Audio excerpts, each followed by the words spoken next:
I'm actor Michael Kelly, and I'm a Braves fan. I'm musician Jason Isbell, and I'm a Braves fan.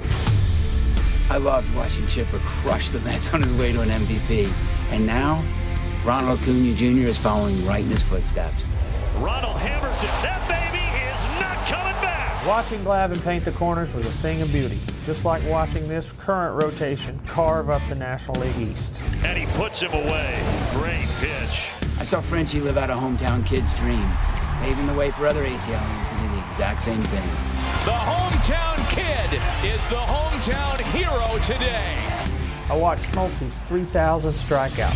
Struck him out. There it is. Now this squad is breaking records and fooling hitters.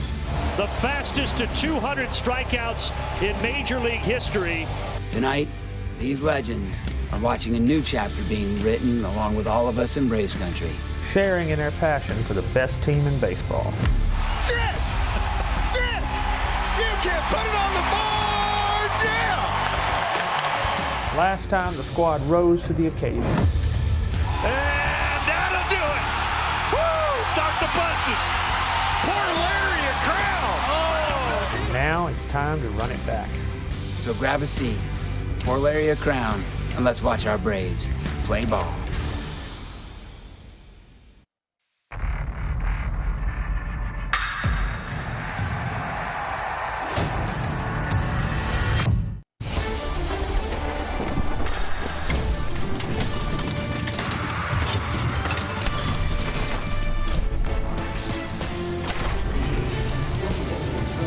Braves baseball on Bally Sports, presented by Truist.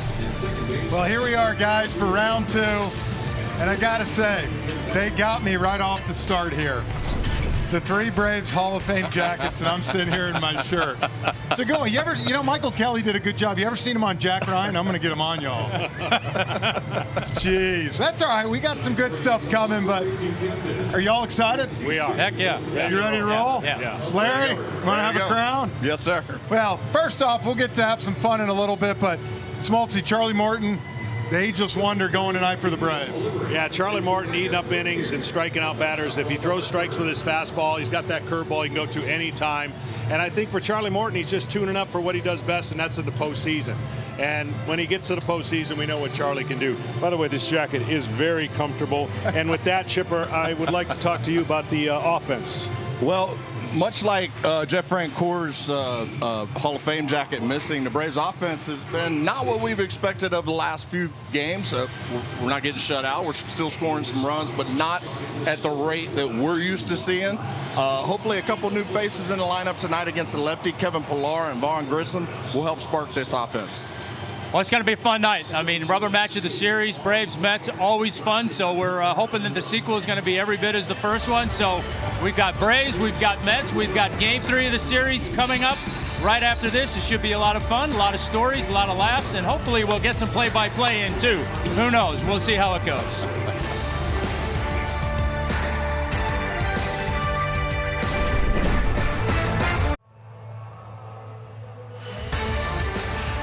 Well, back for round two. Charlie Morton takes the mound here at Truist Park in Atlanta. Mets and Braves. Guys, I got to hand it to you. That was pretty solid on the open. Appreciate that. Whose idea? I got to believe it was Smoltzy's. Nope. Chipper. That would be the big guy down here. Wow.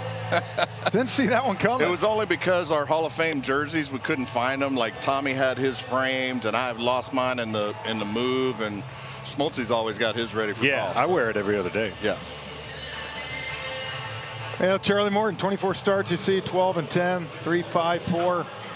And of course, John, you know it well, that big curveball's been his pitch for years. Curveball has got that unorthodox delivery, but I think the key for Charlie has been lately throwing enough fastballs in the strike zone to set up that curveball. We on the lineup for the Mets tonight, presented by Toyota. Nemo, Lindor, McNeil, Alonso, Vogelback with the two-run homer last night, DJ Stewart. The young phenom Francisco Alvarez catching, Ortega and Mendick playing second.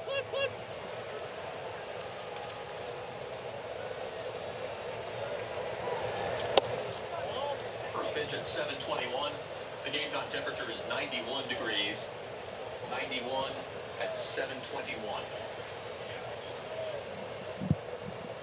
Everybody get that? Got it. 91 degrees. It's hot. It feels like 105. Except up here. Fan's nice.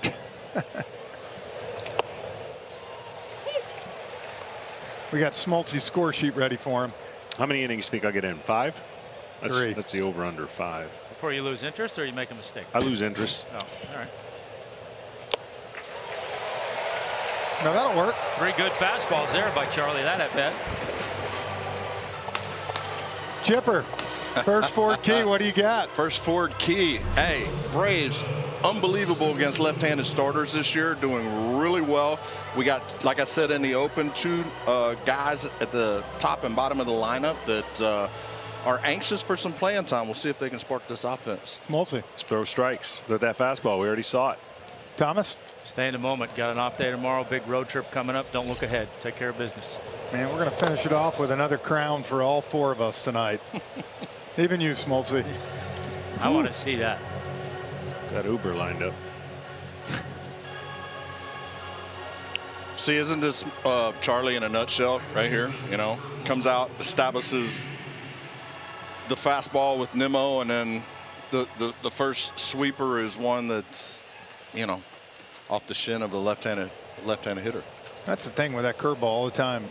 You never see him hit anybody, rarely with a fastball. It's mostly just that curveball in the back shin. Well, the curveball is a field pitch, and it's a mechanically got to throw it properly, right? When you have a good feel for a secondary pitch, you know you're going to be pretty good on the night. And with the exception of a few guys, you know, there's times to bring in your curveball. You go and warm up, and you have, you know, your session, but I always thought establishing right out of the way your fastball and then let your curveball come as it may. And certainly Charlie works the other way. He throws a lot more curveballs. Well, and I had trouble too. If I hadn't seen the guy's full repertoire in the first at bat, it had me guessing the second and third at bat. You know what I mean? Yeah. So it's important, I think, for pitchers to come out and say, you know what, I throw the ball 96, 97 miles an hour. I'm going to locate it on both sides of the plate. I'm going to make them really cognizant of the fastball, and then I'm going to incorporate the other stuff later. Do you feel like that happens as much in today's game, though? I feel like I know how they're trying to get a hitter out nowadays on the first at bat. Like they're not holding anything back in their back pocket. It's mostly fastball, power, slider, and for the most part, it's power slider. Yeah. You know.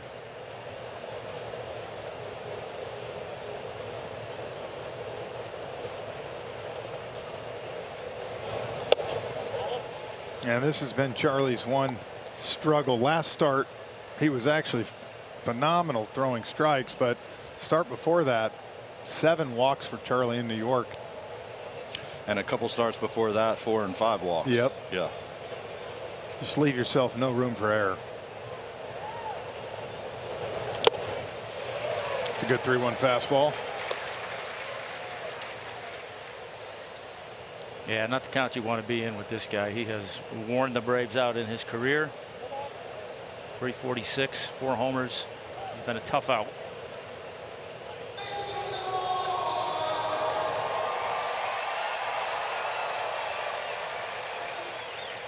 Pretty good golfer too, huh? Yes, he is. Real good golf. That's what he said when him and Elder Chipper were facing each other last night. He said it's got to be the lowest handicaps. I wouldn't doubt it. Apparently, I'm the 3rd best. It's okay. Up here. It's all right. You got a lot to prove. You got nothing but. Yeah, don't look at it as a negative, No, Jeff. it's not. I mean, It's a motivator. It motivates you. Yep. Don't get bitter, get better. Exactly. One vowel change. That's all you need.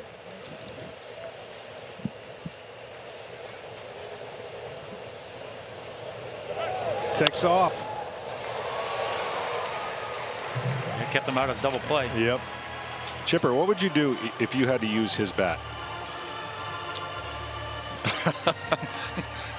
Would it go flying? Would it be, like, you know, no knob? All it's just totally different. What that allows him to throw his hands more? What's the deal? Just gives him better back control. It's just like on the golf course, you choke up on it, you're probably going to hit the sweet spot of the club a little more. It's a feel thing for him. He's not going out there trying to hit 30 homers. He knows where his bread's buttered. He's going to go out and try and win, you know, hit 320 and win batting titles. That's just the kind of the kind of hitter he is, and it's a little unorthodox, and especially in this day and age. But coming from the reigning National League batting champion, I think it's working for him. Curveball to Alonso. Alonso third in all of baseball with 39 home runs this year.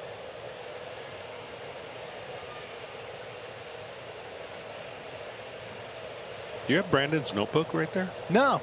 No? Just freewheeling it? Yeah, I am. I got it memorized, man. Did a lot of homework this morning.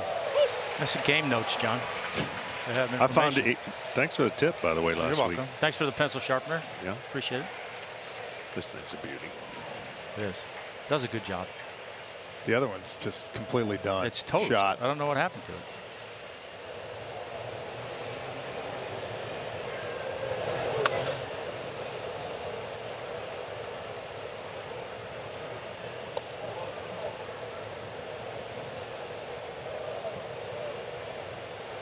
I think Charlie tried to throw like a 20-foot curveball right there. Alonso fished a little bit. Yeah. Well, Pete's not up there trying to hit a single, folks. I can promise you that. He is looking to scoop something and get the ball in the air. He is the quintessential modern-day power hitter. Who's got the better shoes, Lindor with the green or Rosario with the orange when he played? He's not in there tonight, but I don't know. I don't know what to think about that. I know this. If he wanted to throw a fastball top of the zone, above the strike zone, he would string. He would go after it. Yes. let's do it right here and hear what Glab's going to call.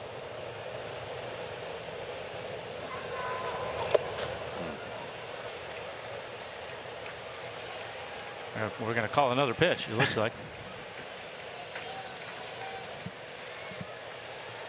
Yeah, not much feel yet on that breaking ball for Charlie.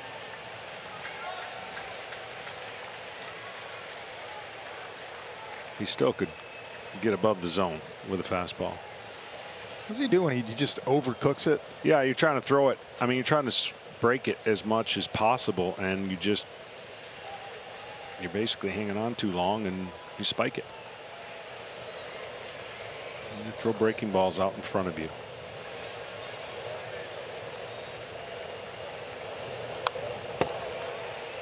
So Smoltzy, what's it like? I was not a breaking ball guy. Change up, obviously fastball, but I felt like last night with the two guys pitching with the heat and the humidity, sweaty hands, they were spiking a lot of breaking balls last night. That should actually be a better recipe with the rosin on the mound to be able to do that. But I know our boy Avery sweated a lot, and he needed that rosin. But moisture and humidity should be better for that pitch.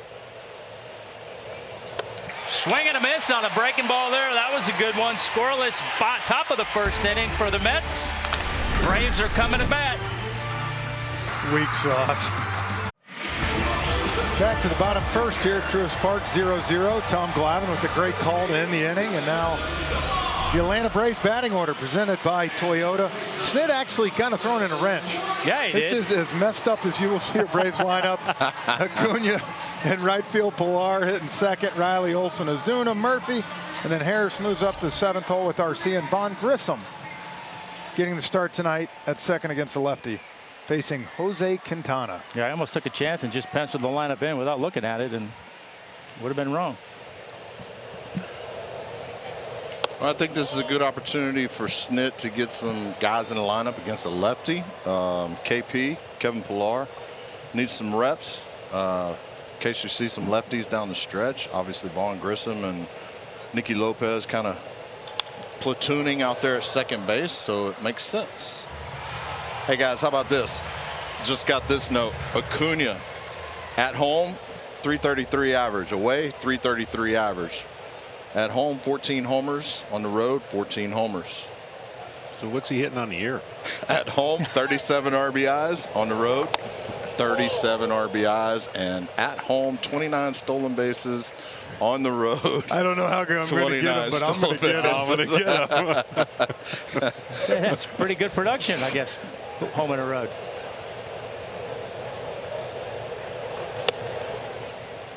That's like the other day, Chipper, we were talking about the Braves during day games are 28-14. I said they must get their sleep at night. Well, they have a lady making sure that they do. That's right. Yeah, They got a sleep study. Sleep study, yeah. Glav, this is a guy after your own heart. He doesn't give up home runs. He doesn't pitch in the middle of the zone. And he just does enough on the mix and match and thirds of the plate. Yeah, and look, he's pitched really well since he's been up. 2 earned runs or less in 5 of his 6 starts. So you see what he features there. And like you said, he's going to do everything he can to stay out of the middle of the plate. That really hurt them. It wasn't talked about much because of everything was talked about Verlander and Scherzer, but they missed him all year. Ooh, a last-minute timeout just before the pitch clock. Acuna was going to first.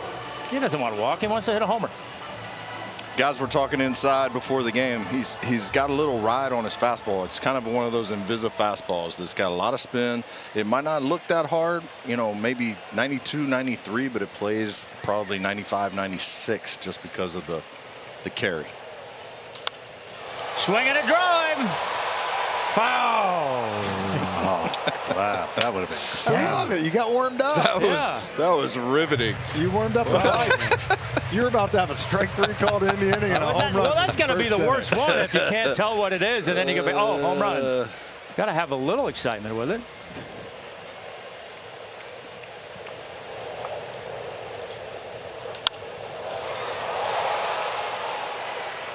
Line drive to Alonso. Look what I found. It's kind of weird when Ronald doesn't get on base to start a game. Yeah, I mean, they've been so good in the first inning. You're more surprised when they don't do damage than when they do. So you saw right there, like that ball got in on him. That ball's not necessarily in, but he jams himself. It's just got a little extra bit of carry that gets on those guys. KP's been working really hard to try and hit the ball to the right center field gap. He doesn't get many opportunities. He gets so excited when he gets in the box. He's trying to do a little too much right now, just trying to calm him down, and hopefully he can take one of these pitches on the outer third and drive it up the gap.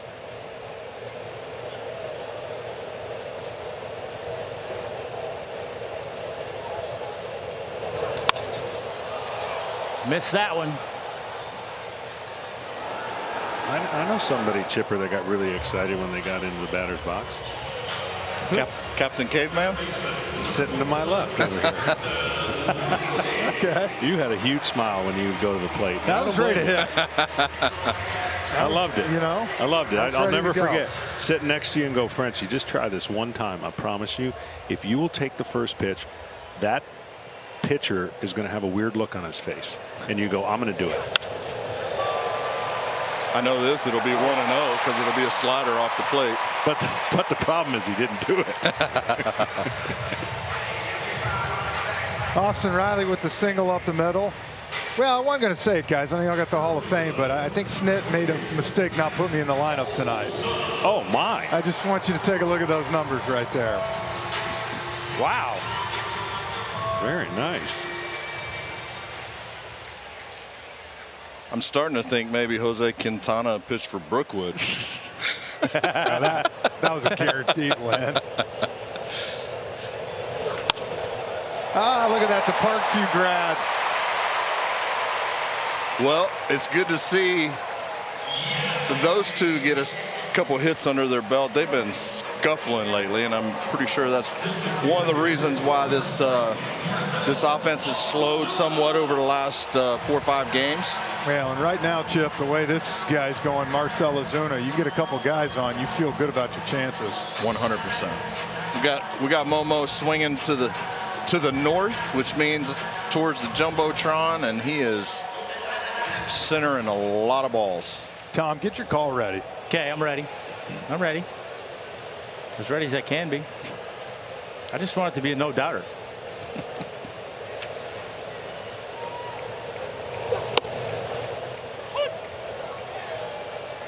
Marcel's 4 home runs in his last 10 at-bats against the Mets here at Truist Park. Yeah, we've been talking the whole homestand about how locked in he is and how quiet he is up there at the plate, and it's just been fun to watch.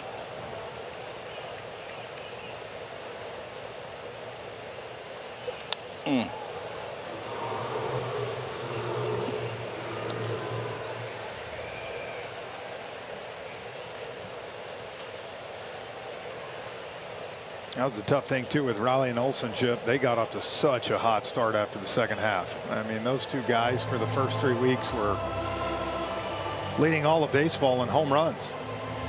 Well, they certainly did.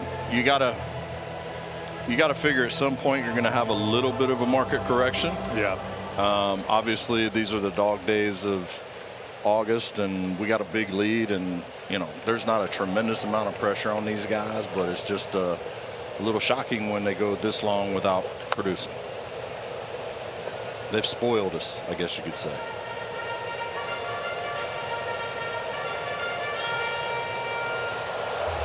So if you got a little tired, you never change the weight in your bat? Every once in a while, no more than an ounce, maybe a half an ounce, but I like the same feel every night. If I could, I would normally swing a 35-inch, 34-ounce, maybe late in the summer a 33-ounce. Didn't you swing a heavier bat from the right side? No, from the left side. Left side? Yeah. Remember Rafael Fakal? He swung like a 36, Yeah. 34. Huge bat. Huge bat. A lot of guys that we played with swung big bats, you know, whether it was Julio Franco or Galarraga. Fakal swung a huge bat. Base hit up the middle. Riley scoring. Nimmo going to third. And the Big Bear gets down to second. Comes through again and stays hot. We were saying, guys, Eddie Rosario, player of the week last week. This guy's got a chance for it right now. No doubt. He continues what he's been doing for the last 3 months since the start of May, staying up the middle. A lot of good things can happen when you get jammed. Not a lot of good things happen when you come around the baseball and hit it off the end of the bat. Stays inside of it, stays to the big part of the field, especially with runners in scoring position. My man's been an RBI machine of late. And we've talked about it so much, how good this team is with 2 outs. Seems like a nothing inning, 2 outs, nobody on, and boom, here we go. That's the thing. Everybody wants to talk about the home runs. 30 more home runs than any other team in baseball. That is impressive. But again, like this, being able to hit 3 singles with 2 outs and score a run. And now you got a chance here to even get 2 more with the base hit.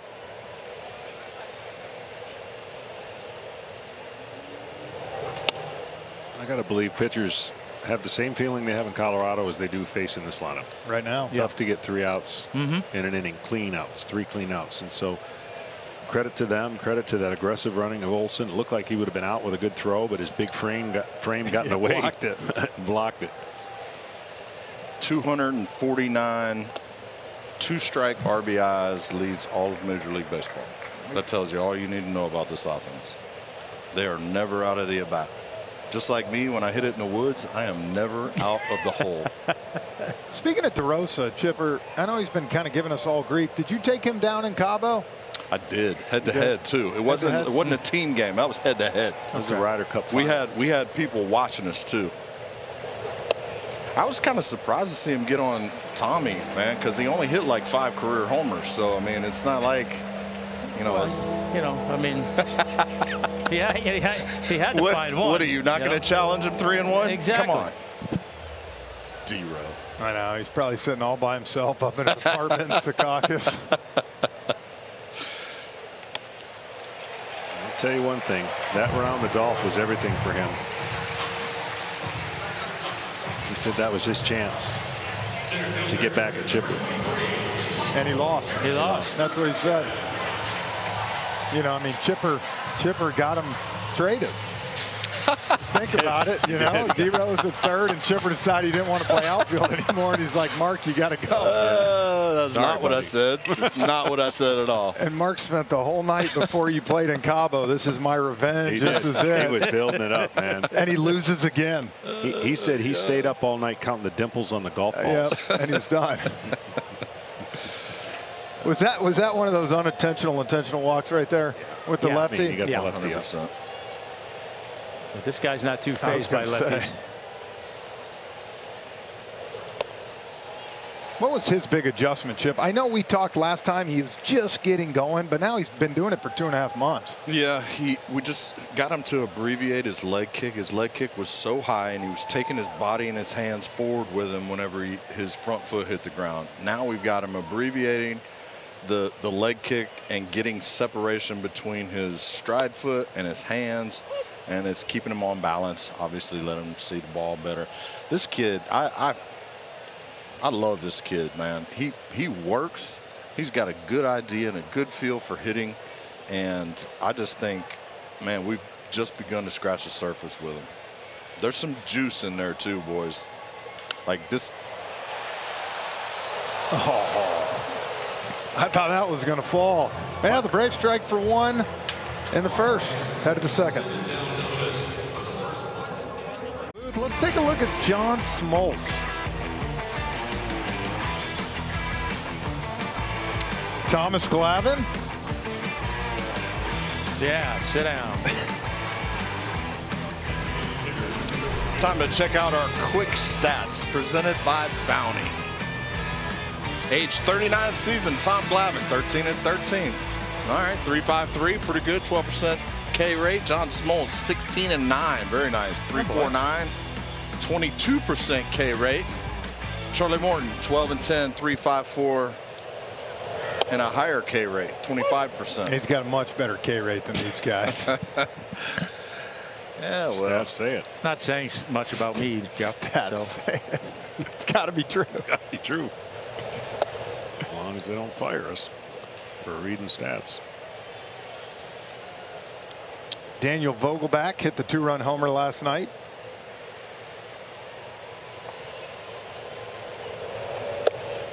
this guy should be playing tackle for the Packers, man. Or fullback. Right? It's like a Mike Allstott. They say this guy's unbelievable in the clubhouse. I'll bet he is. He seems like he has to be. Right? I mean, it's.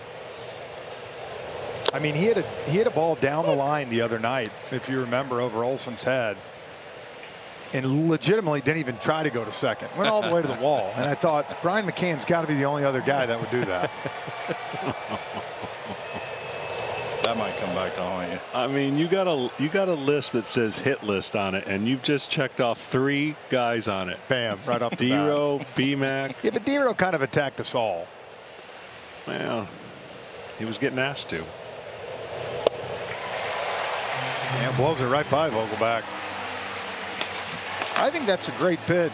And John, you can talk to a little bit about, like, I feel like some of these hitters get so locked in on that curveball that sometimes you can just do that. At some point, you know, I don't know if Charlie will do this. He has so much experience in the postseason. But when you have a big lead and you get into September, you got to reverse the notes that what people are saying you're doing. You have to create some doubt. In my mind, just have enough people questioning, why is he doing that? You know, as you lead in the postseason, throw more fastballs, do something to change the narrative. Throw some change-ups like that. I think we all need a reminder of that from time to time. I can remember coming into the mound with you in Colorado one time and saying, bro, they're sitting on your slider. I mean, it's spinning up there. Let's throw your heater. You know, I mean, let's work on the heater. And Charlie, it's not like Charlie's throwing at 90 miles an hour. He's got 96, 97 in the tank. Let's throw it. He does. He just gets a little out of his mechanics right there with his release point. His release point is an asset and it's a curse. And where it's an asset is when he has great feel. It's hard to pick up that spin, and the hitter sees a different angle. But then he can get side to side with it. See, like that right there. Froze DJ Stewart on the inside at 95. What a beautiful pitch. What do you think he was looking for? It wasn't fastball. Well, it's like, you know, I mean, we're so used to guys pitching off their fastball and mixing in their secondary stuff, and every now and then you get a guy that pitches backwards, and Charlie's one of those guys. He pitches off his breaking ball, but in order to make that breaking ball good, he's got to use something to get him off it, right? And 95 is not a bad thing to have to get him off it. And as a starting pitcher, you know, you see guys come out of the bullpen. We saw Luke Jackson for San Francisco, and we watched him all the time. Curveball, curveball, curveball. You can do that for an inning, but not for 6. What is the quickest way to get hitters to be aggressive the second time around? If those 9 guys in the opposing dugout know that you're coming at them with heaters, they're going to be aggressive the second time around. That's when you start incorporating the secondary stuff.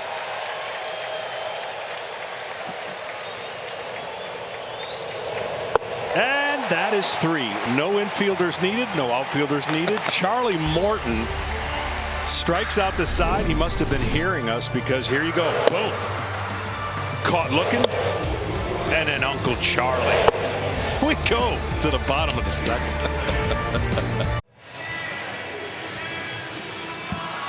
Well, speaking of slow base runners, guys, look who it is, Brian McCann. Oh, man. You see where I got him to lift up his arm right there so we can look see at him sweating. He's good. Oh, my God. Oh, man. Oh, that's what that T-shirt's for.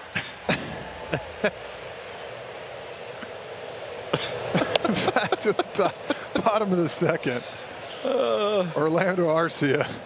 Folks, there is nobody better on this planet than Brian McCann. He is a beauty. He will be making a special appearance tonight for a couple innings with his boys in the booth. Yeah, that's perfect.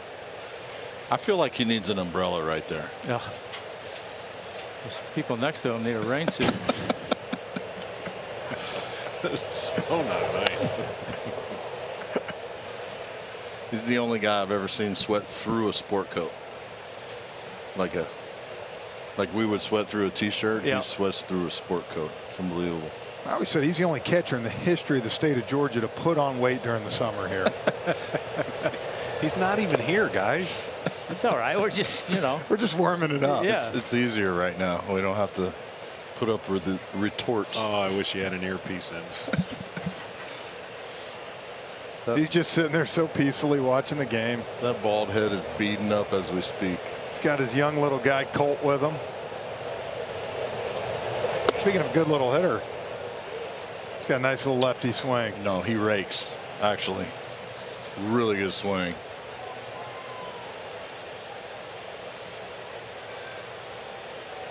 He's the one on the left. You got to know he's got glasses like Brian.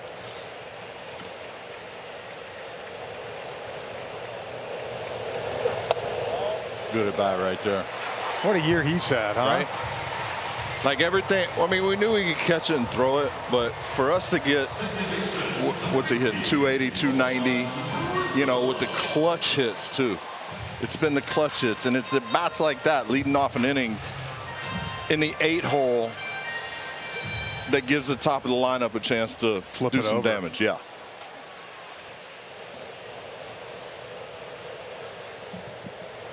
And that's what's unbelievable. All of a sudden, Ronald's on deck. I mean, Tom, we talked about it last night. It's more surprising when Ronald doesn't get up in the second inning for a second time. Yeah, exactly. I mean, last night I think it was the 3rd inning before he got up the second time. So it's just become so customary for them to be flipping the lineup so quick. And I was talking about this, I think, on a radio show today. Like, I get why Ronald Acuna bats first, right? Yeah. Makes sense. I don't get why some of the other guys in the league bat first, because all they can do is hit for power and they're not going to steal. He's such a game changer, along with Rodriguez in Seattle. I mean, now we're starting to see the game be played where the stress is put back on the pitcher and a carryover effect is in your lineup because of what he can do. Mm-hmm. It's like Mookie Betts the same way. Yeah. Him batting first, he can do a lot. But then you got a guy like Kyle Schwarber in Philly. I don't understand that. It doesn't scare me. I don't understand that. It's a solo home run Yes. is the most it can be leading off the game, and I know he's got 30-some of them. But Aaron Judge batting second doesn't. That you're doing a pitcher a favor. I don't get it. If you're not willing to do damage on the bases, then if you're doing only damages at the plate hitting a homer. So what percentage of Schwarber's at bats end in strikeout, walk, or homer? Yeah, a lot. Yeah, it's going to be a 6-4-3. Alonso was just able to keep the foot on the bag. And how many times during the course of the game does a lack of contact out of the leadoff hole cost you 90 feet? Does it cost you not getting in a runner from third with less than 2 outs? Things like that are very important at the top of the lineup. I think you have to have more. You have to have on-base percentage. Don't get me wrong, but you have to have more contact. And I don't understand why a 180-something guy is hitting leadoff.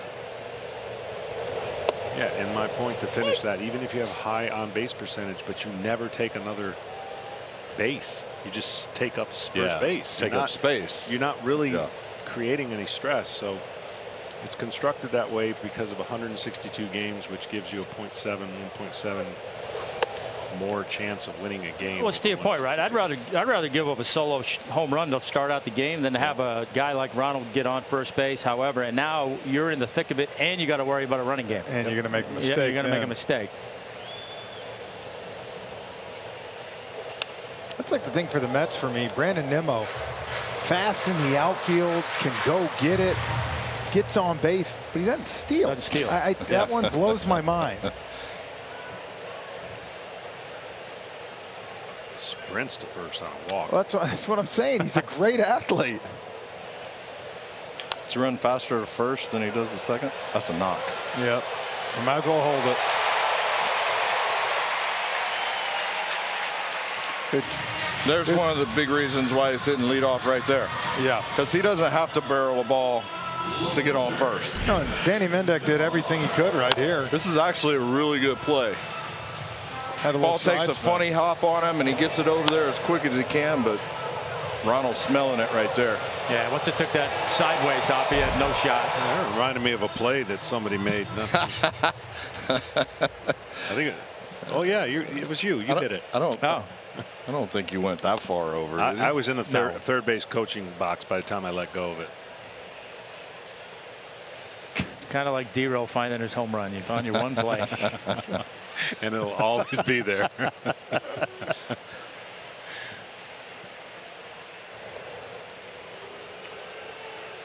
This year for that golf tournament, we're going to have to put Chipper and D-Row against each other again, aren't we?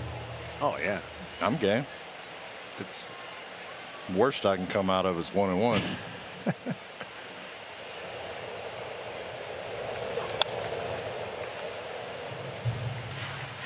KP is hunting the ball middle away. That ball is probably off the plate, but because he's looking out there, still went after it. Love to see him stay right center towards the State Farm sign on a fastball and react to something off speed to the pull gap. Smoked it. Dang it. Braves 1, Mets none. Go to the 3. Welcome back. As Smoltzy said, we go to the 3. I think he meant the third. It's 1-0. We're trendsetters. 1-0 Braves. Let's change it all up. Okay, so we go to 3? Go to 3. Okay, we'll go to the 3, and we're going to go to another one of our Hall of Fame teammates who's going to join us on the line here in a second. I believe he's there. Doggy, you there? I'm here. I see you guys. How are you, Doggy? Doing great. Hanging out in California. After watching Brian McCann up there sweating in the stands, I'm glad I'm in Southern California right now.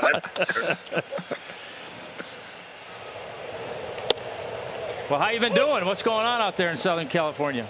I've been doing good. Actually, today I had to go and try to figure out my daughter's wedding. They're picking the tablecloths and the forks and all that stuff, and kind of wishing I played a few more years after seeing the price of these things. Yeah, no kidding. Did you get any input on the forks and the napkins, or did you defer to Kathy on that? Not really. Whatever you want, you can have.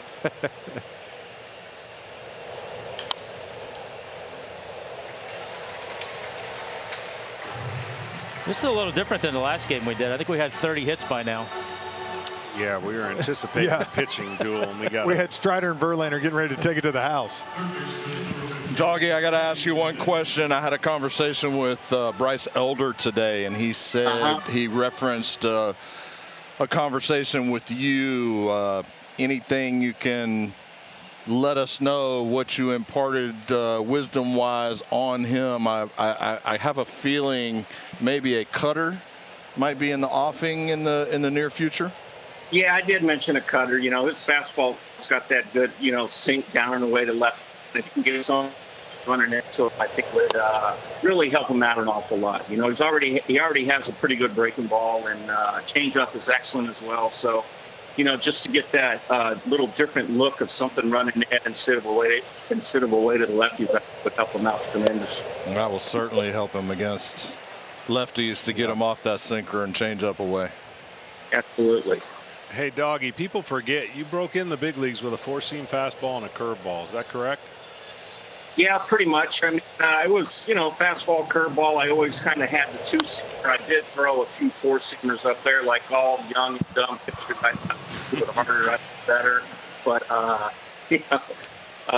over time, you learn you better sink it and cut it and try to go with location, get that and all that type of stuff. Another good breaking ball there from Charlie. That's him taking advantage of a young hitter there. So we've been talking about golf games, Doggy, and Frank Coors. He's a little hurt. We ranked him in the 4 of us as 3rd. Where's your game currently right now? You know what? It's actually getting better. I've been taking lessons for since COVID, so it's a lot better now. I wish I was playing more tournaments, but I'm having fun. I'm enjoying it. And, I use less falls now, so it's definitely getting better. Very nice. Frank Coors, you just moved to 4th. Oh, wow. I think Doggy just jumped ahead of you. But I'm still ahead of Chipper. So I'm the E player now? Yeah, you're stinks. Can outdrive all y'all. You can. That you can. Frenchie doesn't even believe that. Well, if you get that low little draw you got, it's going to run a long ways.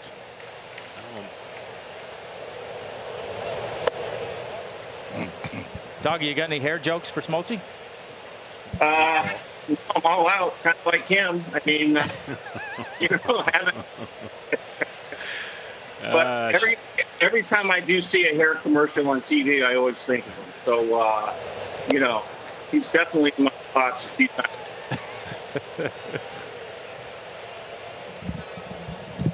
Took a picture of the top of my head so that when I call him, that's what shows up. Yeah. Hey, Chipper, you can't play with the mic on live at TV. You got to hit the cough button. He go.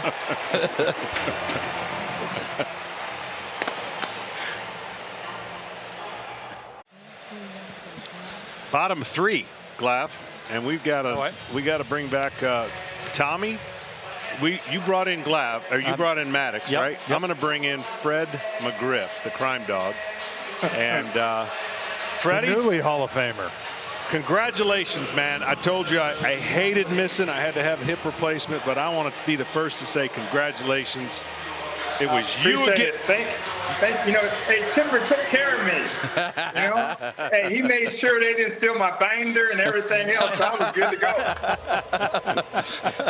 I told him one piece of advice. He goes, "What's one piece of advice?" I goes, "That binder they give you that's got your speech and stuff, you hold on to that because we're going to be trying to steal it the whole day." Oh. No, it was cool. I had a good time. Freddie, explain to people what that one table at the members' dinner was like, and the amount of,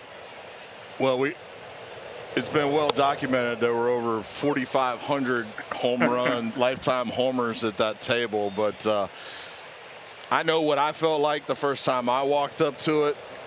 Try and give everybody a sense of what you were feeling as well.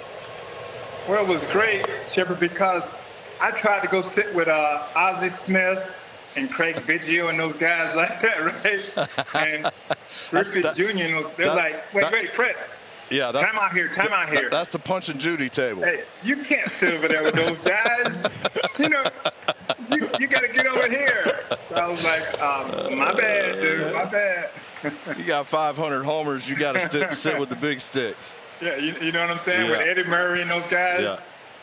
It was awesome, dude. But yeah, I learned real quick. You can't hang with the Punch and Judys. Fred, I got a quick question for you.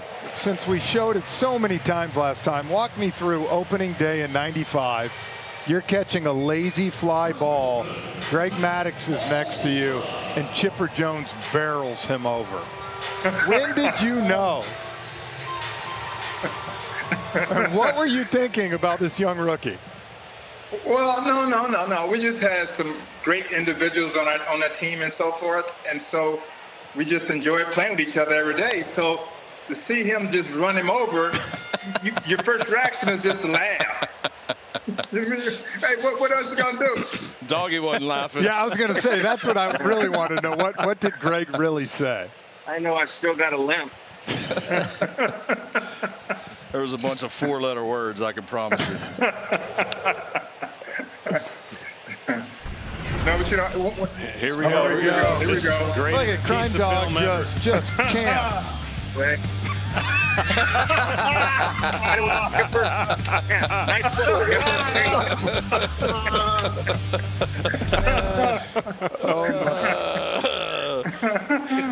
Are we going to have to rehash this every time? Well, you got both. No offense, you got both the guys that were right there when all that happened. I mean, Freddie's look was priceless. They turn around like, what is going on? First start in the big leagues, Freddie. That was my first inning of my first start in the big leagues. Oh, was it? Yes. Oh, wow. I got a good question. The 5 of y'all in 1995, who was the best dressed and who was the worst dressed? Well, I wasn't the best dressed. I can guarantee you that.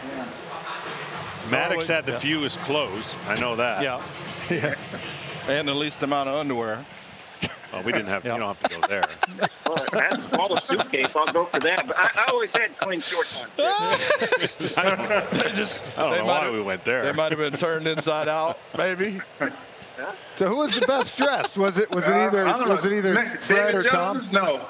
No, between the 5 of y'all. I mean, Freddie looked the best. Wasn't Chipper. Chipper is probably Glad.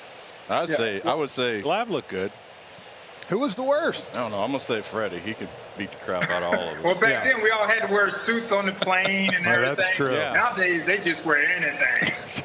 You know what I mean? Hey, you want to wear jeans? Go ahead. Just do whatever you want to do. You know what I mean? Well, thanks, guys. It was a pleasure going down memory lane. You guys are the best. All right. Top of the 4th. What a good time with Crime Dog and Greg Maddox. And now, of course, guys, we got Braves manager Brian Snitker on with us. Thanks for coming on, Skip. No, great to be with you guys again. Excited. Well, and guys, we also have another guest joining us. We saw him sweating down there bad in the stands, so we decided to bring him up. Thank you for having me. It's hot down there. Sneaky hot. It's a lot cooler up here, isn't it? I almost needed another shirt before I came on here. Well, Snit, 1-0's going rolling right now. Yeah, it's rolling. Charlie's looking good, man. He's throwing the ball really well, and Katana's he's a tough ride all the time. He knows what he's doing. He's a really good pitcher. So hopefully we can, get something going again and get a big hit.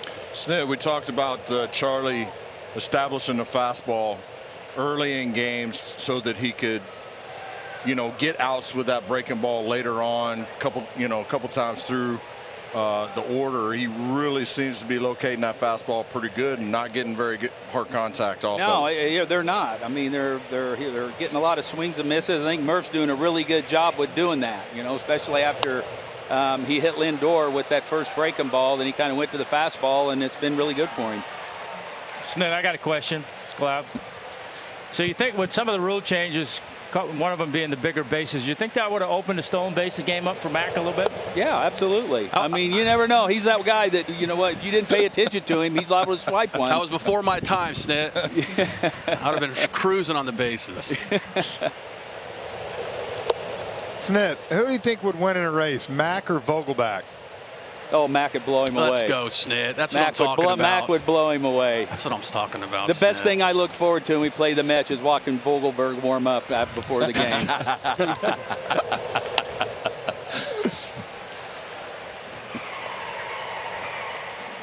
Snit, I got a interesting question. I know batting practices were canceled today. How much do you value the time on the field, and how do you balance getting guys out there and off You know what? It's just sometimes it's just like I saw Chipper come in yesterday after the early BP, and he didn't do anything but stand at the cage. And those guys did that. And you know what? I think we got a lot of guys that play every day. The one thing I don't worry about these guys is if they're going to prepare or get ready for the game, because they do. They're so consistent. They're so dedicated that I like to keep them off their feet. I think probably when we don't hit, they hit too much inside. But they'll, if days that they don't hit, they'll come out, they'll get their ground balls. And you know what? They're pros. They're big league pros, and I trust them to be ready. That's the biggest thing I noticed when I retired was early in my career, we hit BP on the field every day. And by the end, I felt like it was an advantage to rest inside until 4:30, 5 o'clock, take my BP, do my video, and then play where you're only getting hot once a day. Absolutely. I'm a big believer in that. Like I said, I think the most important thing we're going to do every day is play the game.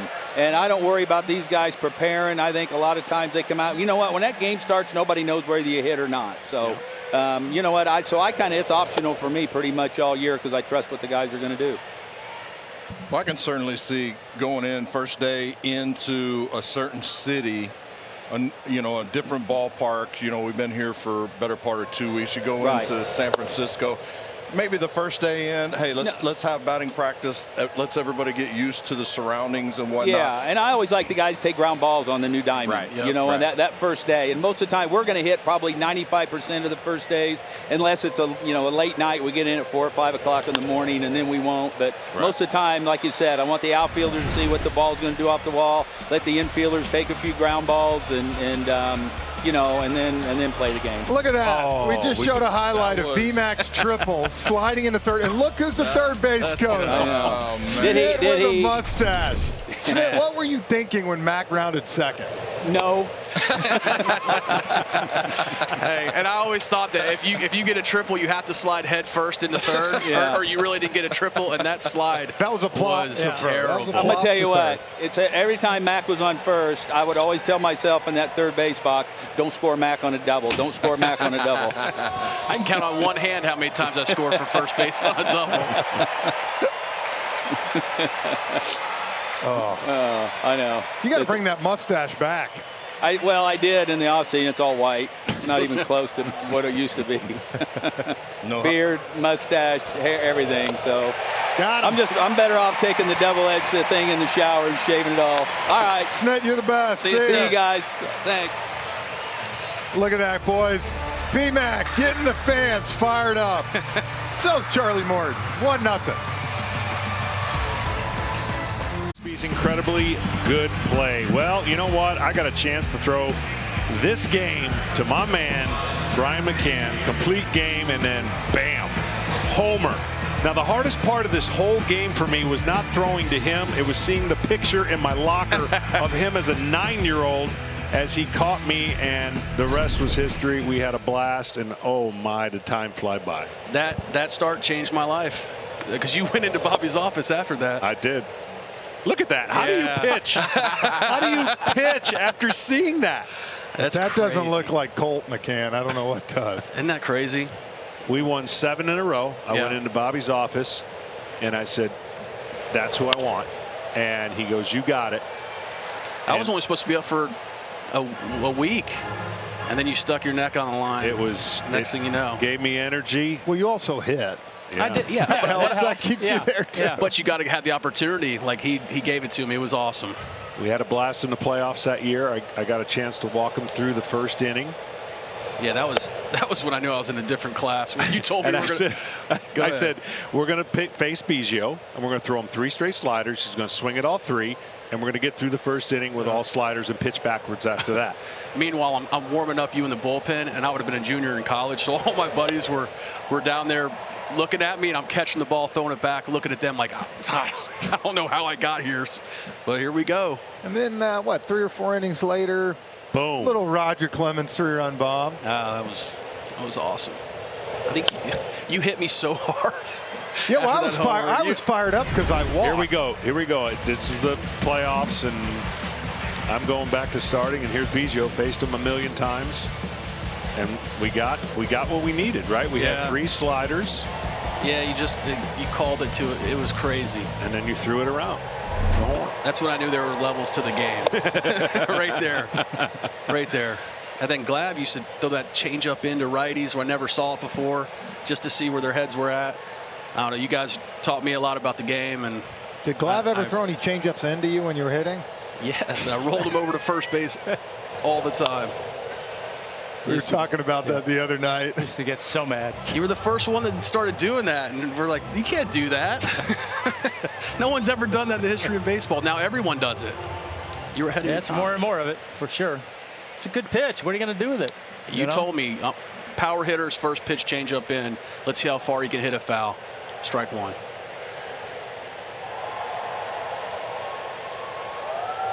All right, we got that was an unfortunate strikeout, but we have an unbiased person in Matt coming in here. We had a discussion earlier. We ranked the 4 of us in golf.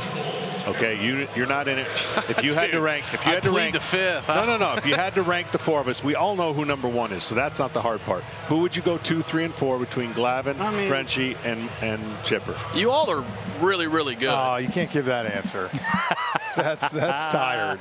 Stop kissing butt and just say it. Yeah, you're not hurting anybody's feelings except. I'm not hurting anybody's feelings. We all know. I got you 1. Yeah.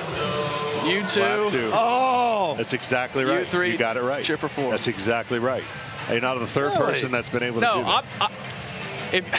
It's hard to say. No, it is. He's the wild card. Said it. It's okay. You already said it. I think I would say you have a chance to go lower. He's more consistent. Yeah, that's right. Right? I'll dig that. All right. And now, would you agree with that? Probably. Totally. Now, if we had to re-rank everything, now that you're in the room, it's 1 me, 2 you, Glav 3. He's now batting cleanup, and Chipper's. I'm the E player, no matter who's in the booth or on the phone. Well, hey, you know what though? Then let's add our good friend Mark DeRosa in here. He's 6. You didn't ask Freddie. Right? If Chipper takes him down. Freddie.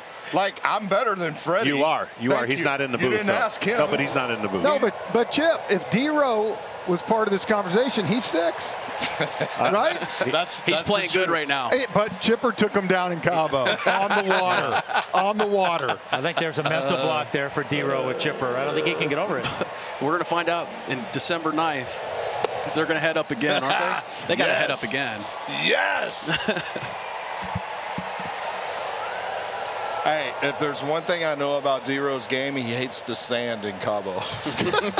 He can't get out of it. The sand was the reason I won, I can promise you.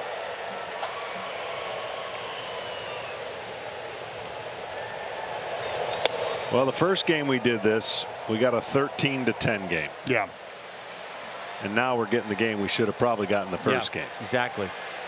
It's all right. We'll still make TV duel. greatness. Well, you're seeing, other than about a 3 or 4 hitter stretch from Quintana in the first, you can see that fastball's riding. Oh, Glav, I thought that was it. Yeah, it's close. Yeah, no runs.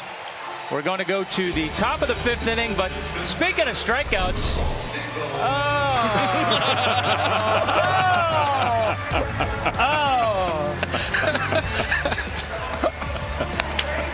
Braves baseball is brought to you by Truist. Top of the 5th inning, 1-0 Braves. Been a very well pitched ball game so far. We've had some good gets, some good laughs. B-Mac still with us. Sure, we'll throw you under the bus a little bit more this half inning. I love it. Throw me. Can we get you and Vogelbach on the same defensive line? Yeah. For the Falcons, maybe? Hey, I stopped playing football because I got absolutely dominated because I couldn't move. Brian, you were on the 8th grade B team. That's when I knew it was time to shut it down. You know? Right. Brian was like, hey, we're playing y'all this week. And I'm like, when? And he's like, oh, we're playing on Tuesday night.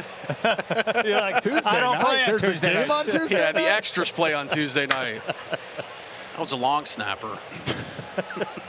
Somebody's got to do it. I know. I put it on the money. You've caught a lot of great pitchers after you left here. Maybe not a better performance than Charlie Morton in the playoffs to clinch it. I mean, when he's right, which is 90% of the time he's on, and he can sink you, four seam you, change up, and then that curveball's the equalizer where he can throw at any pitch, any spot, any location, any time. So when you have that in your back pocket, it makes it easy to call a game. Yeah, roll over by Vogelbach. Easy out. Now it's time for our StatCast. Talking to D-Row, you know, we talk about Chipper Jones, okay, in left field and why he had to go back to third base. This is awesome. So we're going to take a look at our StatCast 3D here. Phenomenal. And look at him. He's going. All right. There you go. Oh, God, he tripped over himself. Oh, then he tosses it to Andrew. So that catch probability was actually 100% in StatCast. I actually got my spikes tangled up right there. I got a spike tangled up in a shoelace. And I think 2 days later, D-Row was traded to the Rangers. That's not how it went. But, yeah, I mean, we can have all the fun y'all want up in here. That was hilarious. One of the two most embarrassing moments that I ever had on the baseball field. I'm glad Gretchen hasn't found the other one because it was. It wasn't running over Greg? Yeah. Okay, so 2 of the top 3. My favorite of that, Chip, was the toss to Andrews. You were going down. I've had enough of it here. Yeah, Let me throw it in. I had the wherewithal to know where the best outfielder on the planet was. I was going to give it to him and let him throw it in. Speaking of Andrew, Tom, I was told to ask you a question. What ex-teammates got the most home runs off of you? Probably, I'm guessing Andrew, probably, yeah. I think he's just ready for me to ask you. He crushed me. That I know. Fastballs, changeups? Changeups. Gotcha. Yeah. It's all right. He deserved it. He saved my butt so many times out there in center field. It's all right. You gave it to him. You're being a nice teammate. Exactly.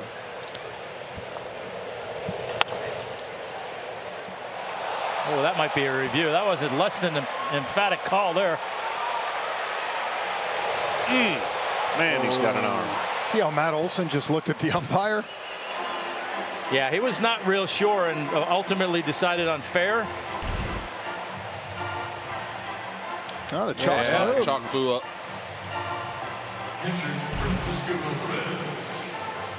You know, interesting, though, in all seriousness, Chip, what was it like moving from third to left? Third to left was awesome. Yeah, it was great. I mean, when you've gone so long being that close to the action, like, let's face it, if you're not paying attention, the next one's down your throat. Yeah. So left field was a little different. You know, I got to converse with the people in the stands a little more out there in left. The adjustment back to the infield was the hardest because it was, okay, I'm 320 feet from home plate, and now at times I got to play 75 feet from home plate, you know. So it was a big adjustment coming back, but my home is on the infield, always was. They give you any yell at you a few nice things at Shea Stadium in left field? Oof, that was rugged. That was really rugged. It was way worse. Those people out in left field, they pay a lot less than the people down right there at third They're letting it eat, aren't they? They've been getting liquored up since about 5 o'clock. Yeah, they let me have it pretty good.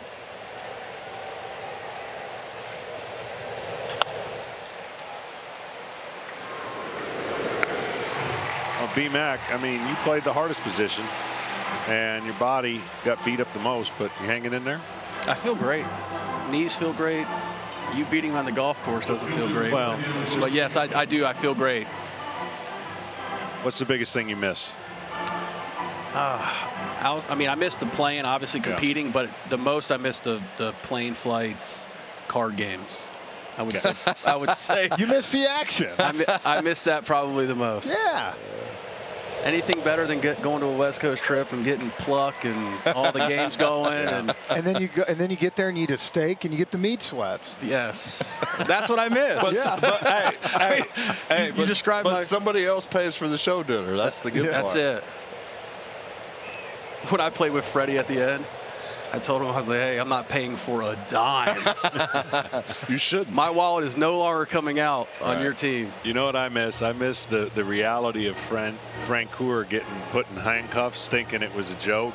And then we talked him into jumping into a fountain in Washington. Oh, he made some good money from that. He did. I made $3 grand cash from that. Yeah, that was worth it. But then we came up with a fine because of a public you know, and the police officer came in and hauled him away. At RFK Stadium, right out of the shower, and I didn't believe him, and he took me out of cuffs. Ball, no hit by pitch. New York is challenging that decision. What are they challenging? They call it a ball, and they're challenging whether or not he got hit by the pitch, I believe.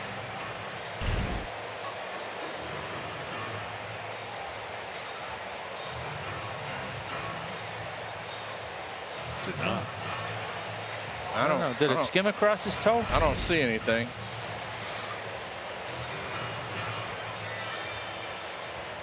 Did you get hit much when you were batting? Hit by pitch? Not a ton. Not a ton. Frank Coor, how about you? I did some. A lot of those sinker ballers trying to run them in on After review, the call on the field is overturned. The batter was hit by pitch. He is awarded first base. Seriously? New York retains their challenge. The only thing I'll say to that is at the very end right there, if you saw the ball kind of stopped spinning. Did you notice that at all? Yeah. Right before it went in the mitt. Watch this. See how it's spinning? Maybe at the top of the foot. I think I was looking at the sock. Yeah, I think it hit the back of his right shoe. It did hit the back of the shoe. My apologies, people. Yeah, I got hit a lot, but of course, being, you know, a high school football Hall of Famer, I just went to first every time. You just went to first? Didn't Wasn't really that big a faze deal? me. Yeah.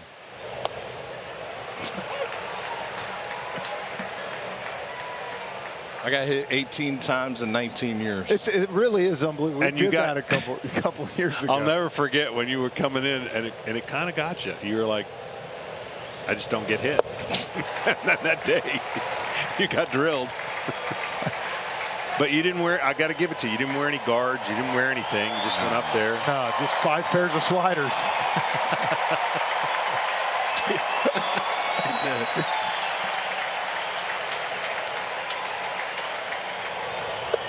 Oh. Throw him out. Got him. Nah. I think they're going to challenge that one too. But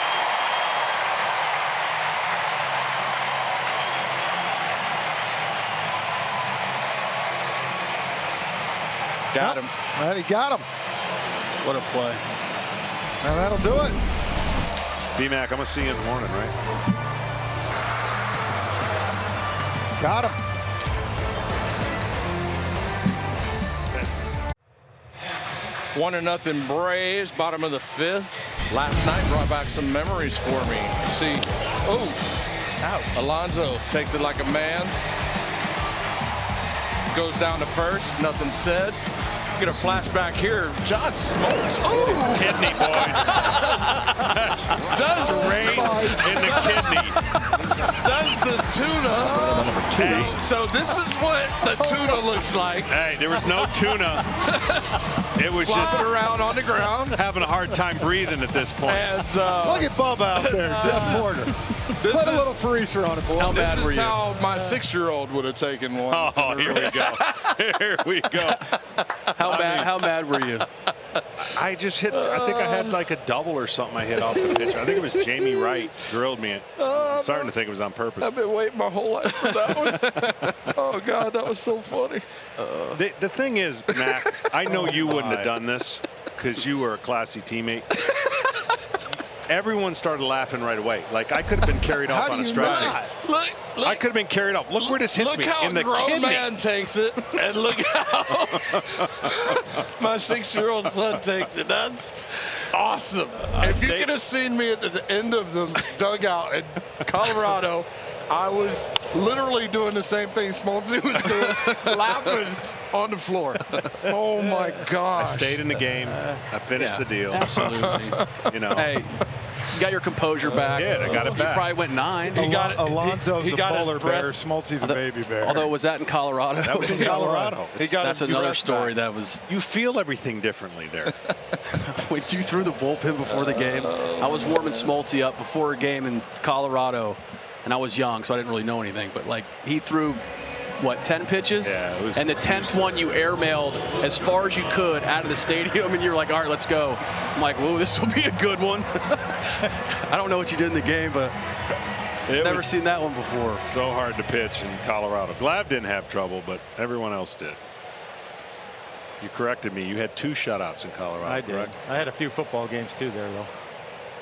God, I can't get that out of my head. Just like last time with Chipper running into Maddox, that's going to be my memory from tonight.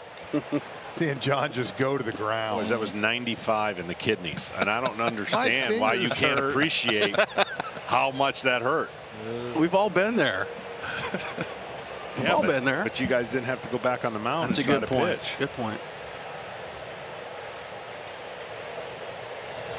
Bubba put a little patch on that and send you down to first. Gave him a little tiger bomb. This never gets fun.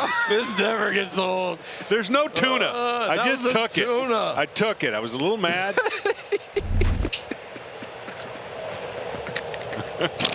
Oh, God.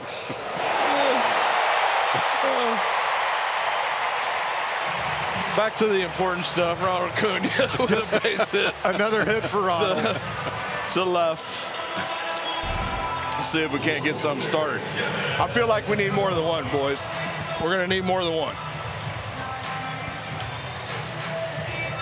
I'm not going to go so far as to say just get me one tonight, you know, like Glav did in the 6th game of the World Series, but I'd feel better with 2 or 3.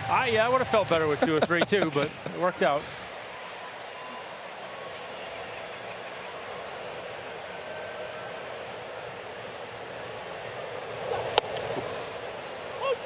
He's deceptive. His 91 looks 93, 94 when you get in the box. I was telling them he's kind of got that Chuck James Invisa fastball. Yeah, you know, chases you in. It plays harder. Yep. If you go up there aggressive against him, you're going to be late. That's 89 that he just threw by him. He hides it well. And that's the argument in today's style of baseball. Mechanically sound, throw it where you want to, or... Yeah, he's tough to hit, guys. You see that? Tough to hit. Or... It's a real battle up there. I said it before the game. I go, Quintana must have pitched for Brookwood.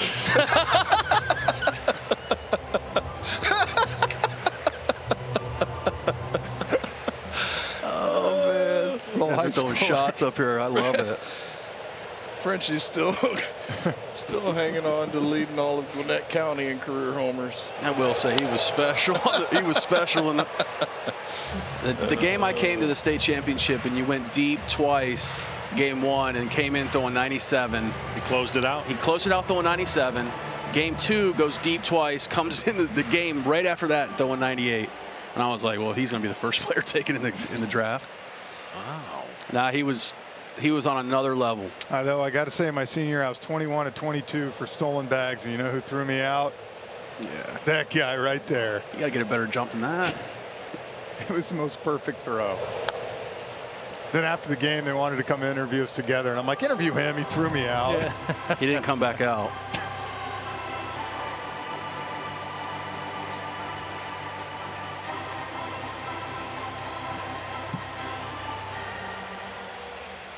Tell you what, Chip, we were talking earlier, Pillar's having a heck of a year for a guy that's playing once every 10 days. This guy's a pro. Works his tail off in the cage. We all know what kind of defender he is. I mean, he's got enough highlights playing center field in Toronto that'll rival anybody's. Yeah. I mean, he's just an all-out defender.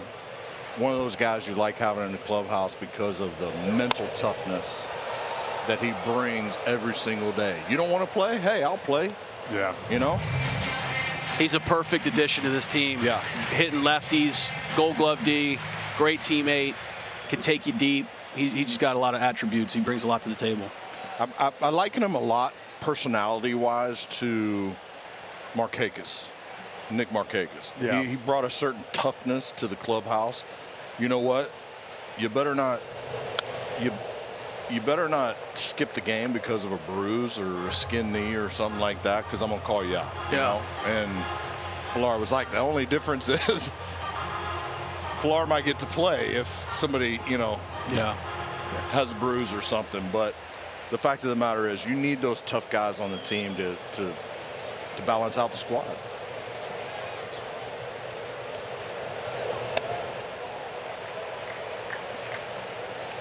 So one thing I've noticed from Quintana, watching him on film in his last start against the Braves, as he gets to the 5th and 6th, bordering on the 3rd time around the lineup. He gets a little up in the zone, or up, like has trouble throwing strikes.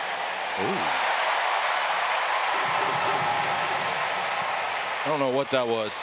Yeah. From here, it kind of looked like he might have got him. Yeah, usually when they wait that long, they're calling He him was out. standing in front of the bag right there. The second base, or McNeil was right in front of the bag, not giving him a lane, really. It looked like his leg was up in the air. Pretty darn good. See how his leg was past the bag, and he got it with his New York is challenging hand. the safe call, second base. I don't know. When's the last time you saw Ronald go in feet first? That's why I was. Oh, yeah, he's got out. Yeah, he got him. I think Ronald's telling you right now. Yeah, he's out. Yeah, he's not trying to sell it. But what you were saying, Chip, about Quintana being sneaky in 3rd time through, as a hitter, when you've already seen those patterns and you got the timing set up, and then he comes back in there 3rd time around, you know, you're going to get the bat head there quicker. You get the feel of the game better as it goes, facing guys like this. But my point is, yes, he's going to throw some pitches over the plate, but he's also going to miss more. Like Yeah. he misses high as he, you know, gets up into the 80, 90, 100 pitch area. After review, call on the field is overturned. The runner is out. New York retains their challenge.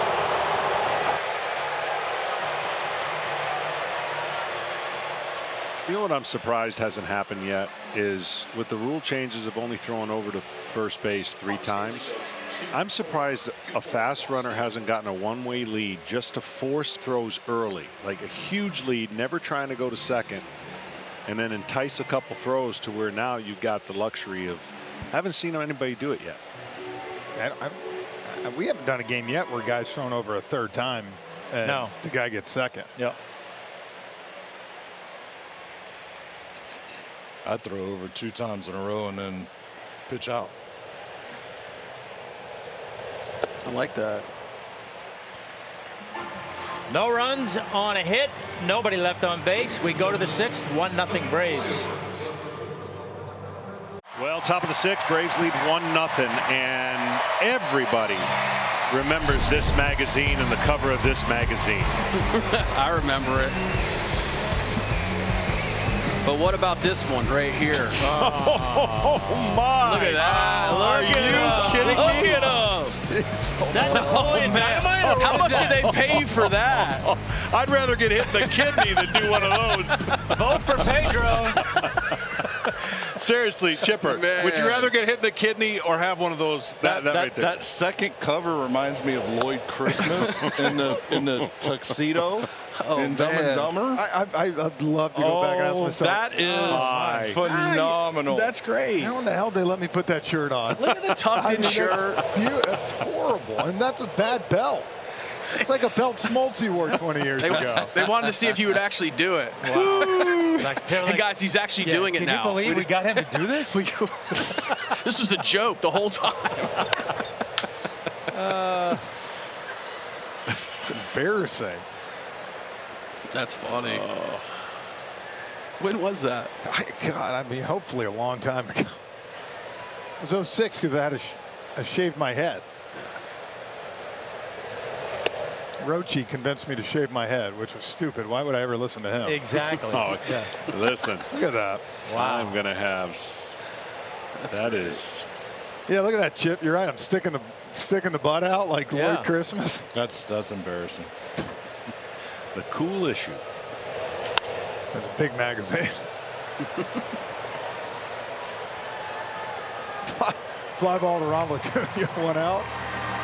Well, Charlie Morton is doing his thing. He's throwing enough strikes. He's mixing it up. And he's doing what everybody dreams of doing as a pitcher. Just pretend it's 1-0. Yep. And I love it, too. He's keeping the pitch count down. This is a lot of time we've seen Charlie at this point in the game, 100, right around that area. He's only at 80. Lav, I don't know about you, but I mean, you obviously don't want to make a living in 1-0 games, but the game as a pitcher, when you're on and winning 1-0, I would think the perfect formula would get to the 7th and then have your team add on. You stay locked in, and then your team adds on, and it's freedom. Well, 100%, right? I mean, I think we've all been in those games where you're in this kind of game, and then in the 5th or 6th inning, your team scores you 6, and you kind of lose that edge. Yeah. You know, and I was never good at that. I tell you right now, when I got a big lead, it was not. Strike, another strikeout there by Charlie. I was never good at pitching those big games because those big leads, because your mentality becomes, oh, don't walk anybody. Well, yeah. If I throw it down the middle, I ain't going to walk anybody. They're going to run all over the bases. That's another part of the game that's changed to now compared to back when we all played. Is when you had a big lead, you attack guys. Right. You're seeing now 8-run lead, 2-0 breaking balls. I mean, you're seeing a lot of that. 10 strikeouts for Morton, guys. 27th of his career and ties a season high. This is a top of the rotation appearance for Charlie tonight. I mean, he's been on top of the game. Struck out Nimmo 3 times. This is the Charlie Morton we're used to. He's a very uncomfortable at bat for anybody. You're driving to the yard and you're facing Charlie Morton, no matter if he's locked in or not locked in. You're not confident stepping into the box. So that's a huge plus. And as he's aged like this, going to be 40 in November, that velocity is still there, man. Yeah. He's got that pop on that fastball, and it can get on you. Well, once he can quiet that front shoulder and not duck it too much and get it towards first base, the release point stays consistent. The fastball has extra life because he's getting down the mound, and he's got that strange angle that hitters don't like. When you catch him and he starts his breaking ball on the outside corner to a lefty and it runs middle in and he throws it down, it's an unhittable pitch. Right. So when he gets it out there and he starts it out there, it's going to end middle in to black in, and it's going to be, and if he puts it in the dirt, I mean, they're swinging at such a high rate, they're not hitting it. That's the first thing I look at when I watch him pitch, is when he lands that breaking ball to the back door. When he can land it and then go for the punch-out pitch in the dirt. Right, and if he doesn't get underneath, like underneath the fastball, the two-seamer, he stays on top. He's a low 3/4, has run, and then he cuts it, and of course he's got the changeup. I would sometimes set up to a lefty on the outside corner early in games so he could feel for that, casting it out there and letting it land, and then as the game went on, I would creep middle in to lefties. Speaking of Cabo, boys, this guy coming up right here. See the first pick in the draft? I mean, I feel like we gotta flip for it like right now, see who gets him. No, you got first pick. I got I already him. told you. Yeah. He's on my team. Yeah, you got first pick. Who goes number 2? Probably Clippard. Wow. All right. I mean, yeah. He can play. Just don't play him in the second group. Unless Mark Mulder shows Put him in the last group. Frenchie just getting crapped on left No, and right. I wouldn't pick me there either. I just was talking more slow play. Well, that'll take us to the bottom of the 6th. B-Mac, we can't thank you enough. I love you all. Awesome, thanks, man. I love all of you guys. Grab a cheeseburger on the way out of here, man. Go down there and sweat. Bottom of 6, 1-0 Braves. Let's take a look at our Alpha Insurance best coverage. A couple of third basemen through a 575 career games. You see what they've done. Austin Riley on the right, and Chipper Jones getting it done at third base. Riley has come into his career in left field and should finish his career at third base. I'm about ready for some instant offense, boys. Yeah. Third time through. We got to get Glav a home run call, man. Yeah. I told him it was going to be tough off this guy. He did break that streak in St. Louis. It was 100 innings, I believed, he had gone without giving up a home run. And in this day and age, that's a lot. That's amazing.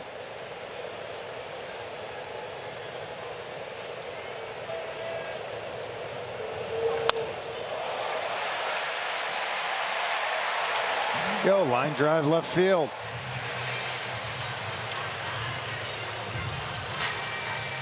Good start right there. Austin Riley been struggling with his rhythm. So he starts with some rhythm in his hands. He's getting caught a little bit lately, kind of rushing into his set position as he strides. Was working on that today in the cage. A couple hits today.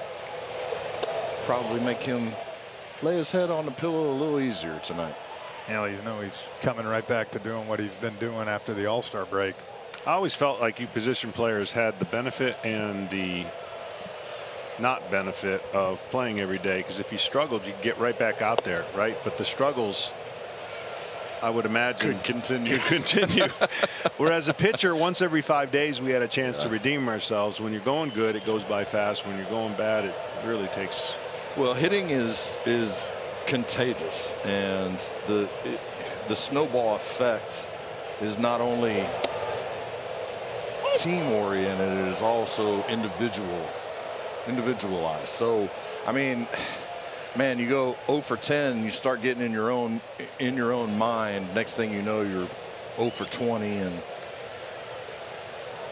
but on the flip side, you can literally flip the whole lineup into a hot mode if you're going well. That's one thing I love, Chip, that Snit does with his team. I think there's so many try to do matchups now in baseball. And I think that's tough, especially the young kids that come up. You know, we always talk about Bobby. When we'd come up, man, we were playing. Yeah. He'd put you in the lineup. So if we went 0 for 4 one night, you were back in the lineup the next day. These guys now, they might come up, they go 0 for 4, and they sit for 2 days. Was it Kelly Johnson when he got called up, went like 1 for 28? Yeah, and then you remember in Texas, he just started, boom, went off. I think, Chip, you were hurt then, weren't you? Because that's when wasn't Kelly hitting third? Might have been. Freddie had a tough time when he first got called up. You know, I mean, look, this is not easy. You know, the 0 for 20s can sneak up on you in a heartbeat. The fact of the matter is when you get called up nowadays, at least in this organization, you're here for insurance. Yeah, well, yeah. Because everybody in this lineup plays every single day. Sure. And that's the great thing about them, the thing that I respect about them so much. These guys work, man. I'm in there every single day. I see it. Marcell Ozuna has not missed an early hitting session all year. Like, he takes his craft, the craft of hitting, as serious as anybody. Michael Harris, when he was hitting 100, he was in there every day. All these guys, whether they're hitting 350 or 100, they're in there every single day, going through their routine, going through the everyday rigors of what it takes to get ready for a baseball game at 7:20. And that's why I have the utmost respect for these guys. I think if I hadn't actually been in there and seen it, it would be different. But, man, these guys work, and that's why they're so good. That's what we need right there. Oso hitting it to the gap in right center. Riley chugging around third. We got ourselves a 2-0 lead. That's what we needed right there. Marcell Ozuna again, guys. We talk about it early in the year. Chip, we said he tried to pull everything, spinning out. Now, look at this. This is exactly versus a lefty. Down and away, he stays through it. If he tries to pull that ball right there, it's a double play. Yep, beautiful.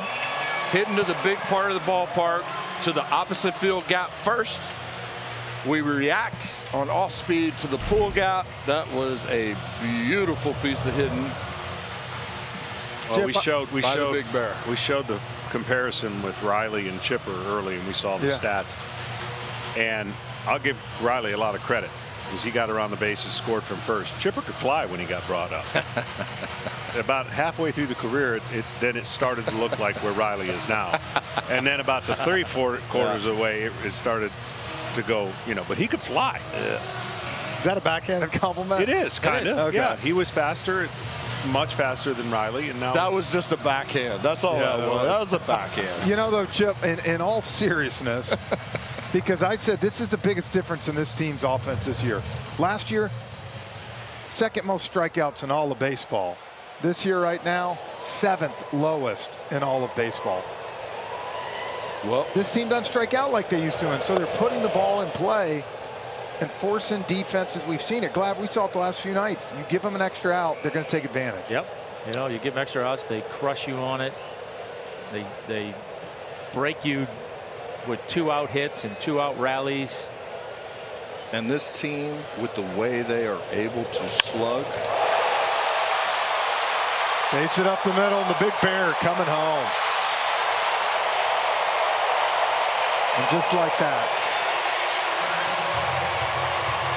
3-0. With the way this team is able to slug, if they are not giving you free outs via the strikeout, you're in trouble. And like you said, like I said earlier, as Quintana gets to the 6th inning and the 3rd time around, the ball starts to elevate. That was not a fastball. I believe that was a changeup of some sort. Murph all over it. The Big Bear comes in to score. That's different. You get to the postseason. Smoltz, you talked about this in the Yankees game the other night. You strike out too much, you're going to get beat. You're going to struggle. If you can put the ball in play and force action, and what you said, Chip, 1 through 9, the slug on this team, yeah, boy, you're going to be a tough out. Yeah. If you think about it, if you don't have a pitching staff that can eliminate outs via the strikeout, and your team strikes out too much, you're on the minus side of that, and too many things go against you. If you put the ball in play more than the other team, you're on the plus side of that, and you got a better chance. I think Alvarez wore one here. Harris tried to check his swing. Right off the thigh. Hey. That'd have been a good one to ask BMAC about. Only thing that would have been worse was if that was about 5 to 6 inches to the right. You guys, I'm telling you, you've never been hitting a kidney, so you keep talking about all Save it. We've all been hitting the kidneys. You have not been hitting the kidney. In the back. Glad, did you get drilled when you were at the plate? You never did you? No, he just hit. He just hit Murph. Yeah. Now, well, I missed him. Here we go. You said it. That curveball, he threw Michael Harris right there, way up in the zone, and I think you see Bucks coming out to get him. That thing just spun and hung. Well, this lineup does what it does. It wears you down. With the performance that we got from Charlie Morton tonight, or getting from Charlie Morton tonight, the offense is starting to kick in. We'll be back. 3-0 Braves. Bottom. By All South Highway Safety Team. Play it safe. Slow down. And by Yellowwood. If it doesn't have the yellow tag, you don't want it. I don't want it. And now let's take a live look from our Xfinity cam. Beautiful look in there at Truist Ballpark from our right field stands. Beautiful night here, and a couple runs on the board. It's getting better. Longtime Dodger Phil Bickford threw an inning and a third on Monday. Yeah, threw the ball well the other night. Yeah, we talked how he couldn't throw a strike, and he came in and what I think just painted, pounded the zone.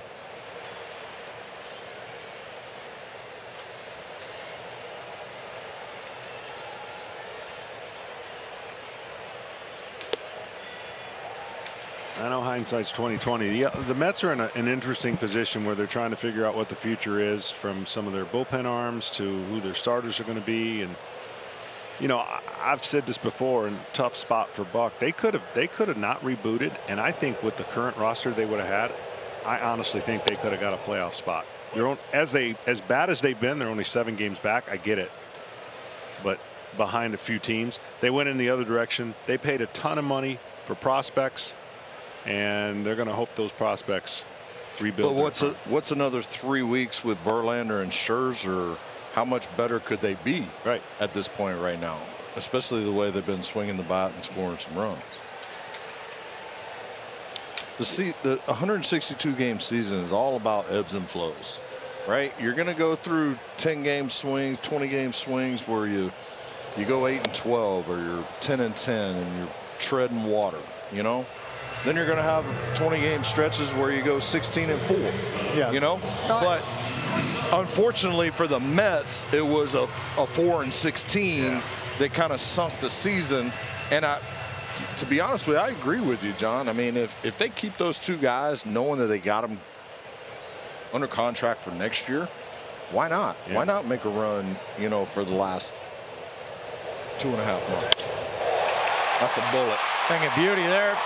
Oh. That's going to be 3 for Grissom. That kind of looked like B-Mac's slide into third base.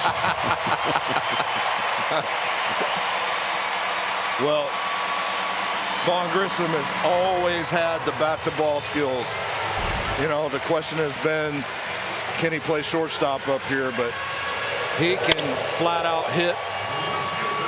That is a great job of hitting. He works hard at it. DJ Stewart, a fellow Bowles High School graduate, trying to tackle that baseball out there. Hey, let's say this. Hey, let's just tell it like it is. DJ Stewart's in there to hit home runs. The effort, the effort, A+, buddy. Plus, you went to my high school, so I love you.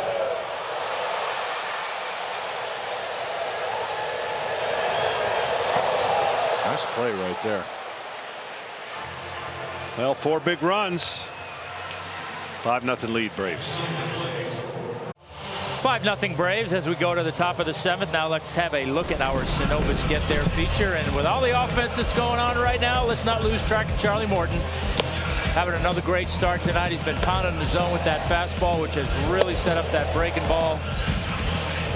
It's been a really good night for Charlie. Had the Mets hitters off balance all night long. Gave the offense a chance to get to work. And here we are with a 5-0 lead, and that's our Synovus Let's Get There feature. You see 6 innings on the night, 1 hit, 1 walk, 10 strikeouts, 1 hit. I'll tell you this, I know he's got a lot of strikeouts on that curveball, but I think what you talked about early, guys, both of y'all, he has established that fastball tonight. That is the reason he is where he is right now. He has thrown that fastball. He has dotted that fastball and executed it. And I hope the score opens up for more fastballs. I mean, no one wants to just throw them in there and let guys hit it, right? But you can get this pitch really refined and get after it a little bit when you have the breathing room, as we talked about, Glav. You know, 1-0, you're in that game. You still want to stay locked in, but it gives you breathing room to start working on that pitch.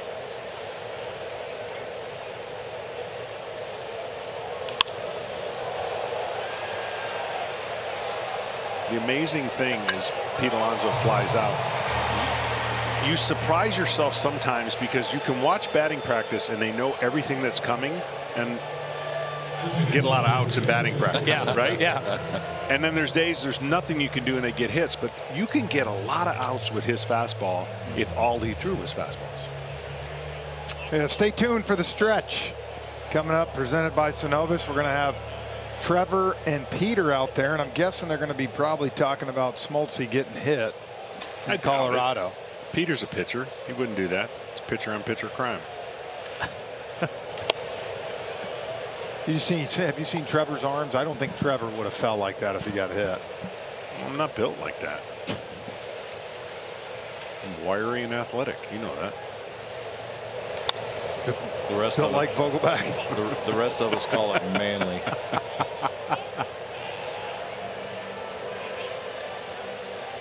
Chipper, I saw you get hit on the toe. And well, that hurts. I had to get that toe drained, by the way. Well, it was your toe. Okay. I just still remember in Anaheim when Chip was hitting BP and he hit the net and it came back and hit him in the face.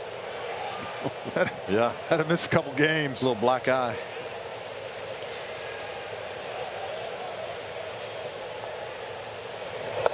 I got to give it to you, Glav. Okay. We searched the earth for everything that we could find. 22 years, right? You played in the big leagues? Yeah. I don't, unless you found a way to destroy some evidence. I've never seen a moment. Are there no embarrassing Glav moments that we couldn't find it? That we could, you know, maybe pull up? Gretchen? I think he might have paid Gretchen off. No, I did not. I mean, I'm not going to sit here and tell you there aren't any, but I mean, I didn't pay anybody off. Can you let us in on maybe? Honest to God, I can't really think of any. I can't. Neither could we. It doesn't exist. doesn't exist. Mark Bowman talked to me and Smoltz. He asked us the same question. And I was like, couldn't think no, of I really don't have anything. I mean, I had a few embarrassing outings, but other than that, not a signature moment. I'll tell you that this has got to be a good moment for Charlie Morton here. Just even confidence knowing the way he's throwing that fastball tonight. Because I'll say it right now, you know, I think for a while people were down. You go to a playoff series, I'll take this guy on the mound any day of the week. Yeah, because he has the ability to miss bats. Yeah, and to do this. There's no doubt. It's uncomfortable, as B-Mac said. Oh.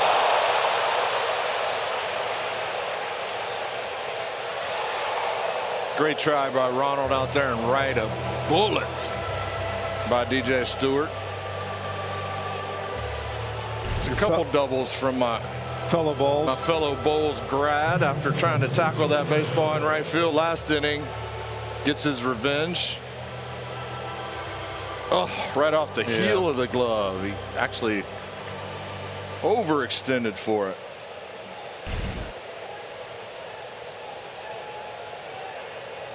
Yeah, DJ Stewart, they've called him up. That guy's been raking for them the last 2 weeks. Oof. Poor Murph. Man. Murph has gotten hit by a pitch like 4 of the last 5 starts, and then you take something like that. I will tell you this. That is a grown man right there. Murph is one of the toughest dudes on the planet. One of those guys you want back there behind the plate. Takes one, flinches for a second, and then, hey, give me the ball. Let's go. I don't think a lot of people on this East Coast had a clue. No. What he can do offensively and defensively. The first time I saw him throw in spring training, I was blown away. Yeah. You know, I was on the trip last year when the Braves went out to Oakland, and I remember seeing him for 3 days, and I thought, wow. Yeah. It's a good catcher. And the fact that we were able to get him here and not have to. Kudos to Alex. Yeah, Double A did a good job. Yeah.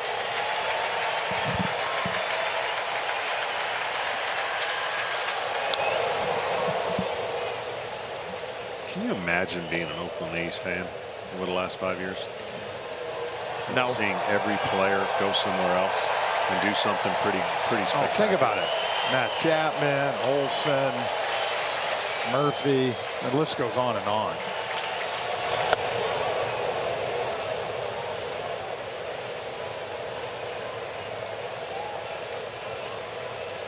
Charlie at 107 pitches, 2 outs in the 7th.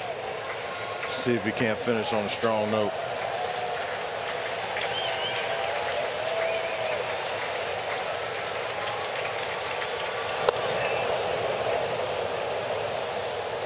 This is where you got to grind. You know, you got one batter. This could be it. You don't want to leave You don't want to leave the inning with runners on after this kind of performance. You want to make a pitch right here. Challenge him. Challenge him.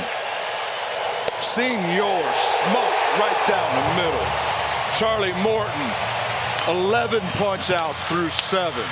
Unbelievable outing. 5-0 Braves going to the bottom of the 7th. Welcome to The Stretch, presented by Synovus, the bank that helps you get there. Welcome into The Stretch, presented by Synovus. Pete Boylan and Trevor Scales here with you. Pete, appreciate the punctuation there at Chipper Jones, but we got story time with Pete here for The Stretch. What you got? We do. I got a little story. I want to give you a little peek behind the curtain. Back in the late 2000s and so, I was teammates with John Smoltz, and Adam LaRoche came up to me and said, hey, we're struggling a little bit. We need to fire the guys up. What's it going to take for you to shave your head like Smoltzy? And I said, you know what? Let's just go ahead and do it. So we've got some photos here, some photographic evidence of back in the day. Now, look, my teeth were a little more crooked, so take a look at that guy right there. And then there's the matching back of the heads for me and John Smoltz. These photos were courtesy of Kelly Johnson, by the way. Check out the Woodgie right there. Worked a lot on that too. And the only way that I was able to get paid is if I took my hat off and did a full circle around the mound during a game, and that was the photo taken by Puya, the photographer back in the day. But that's a little peek inside what I was back as a teammate amongst these guys. It is not. Honestly, every single one of those guys up there are shocked that I'm still around the organization right now. I guarantee it. For Friar Moylan, I'm Trevor Scales. Let's get you back to some more Braves baseball on the other side of a quick word from our friends at Synovus. Get going. Get after it. Get momentum. Then, get more of it. Wherever potential leads you next, get there with a bank you trust. This is by far, that was one of the greatest stories as we look at Charlie Morton just absolutely dealing. Peter Moylan, I mean, you can't do it any better than that. Gosh. And look, I don't blame him. I mean, you just Mike. You know, one thing you can't do is you can't see the back of your head. That's the one thing, unless it's even hard in the mirror. I told you the big league dental plan, hair plan was perfect.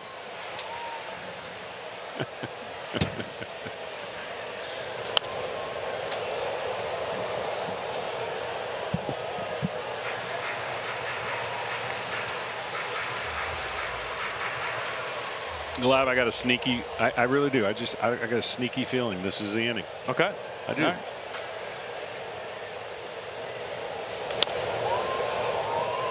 You want to say who's going to hit it? I think it's going to be Riley. I think he's going to get a slider up in the zone. Okay. He's gotten a couple hits to get him going again, stay on the ball.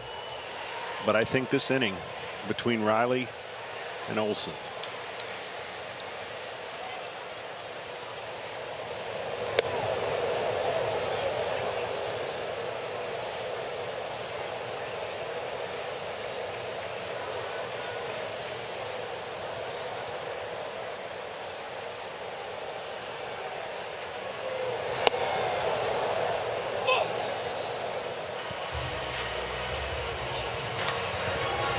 And now a quick message from Zaxby's. Zaxby's Southwest Salad is more than just a salad. It's a flavor fiesta.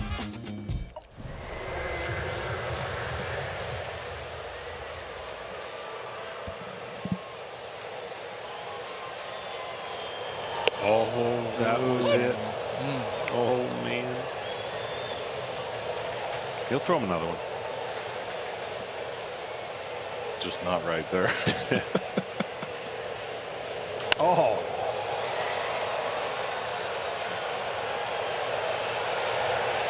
Oh, it stayed in play, too.